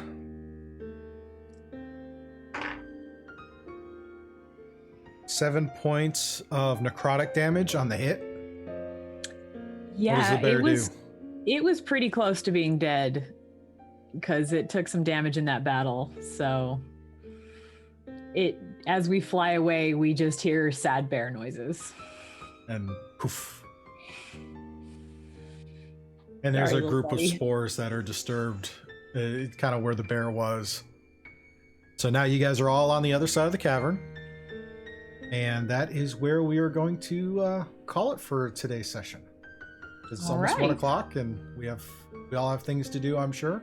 I apologize, I was a little late getting started. But as you guys all touch down, it's been a day of travel, roughly. So real quick, we can do real quick kind of setting up camp to rest for the day. So there are how do you guys want to set up camp? I will start cooking food for people. Okay. We have enough space to do the tiny hut. Yeah. You can progress through and move into a little residential area that's fairly secure, so you can hold up in a place and find a secure place to hold up. While I'm preparing everybody's food, I kind of like turn my back to everybody and I like do some fiddling and then turn back around and like serve everybody a plate. And on everybody's plate is like a little pile of like rations and some fresh mushrooms and some cooked veggies and a little bundle wrapped in cloth. Okay.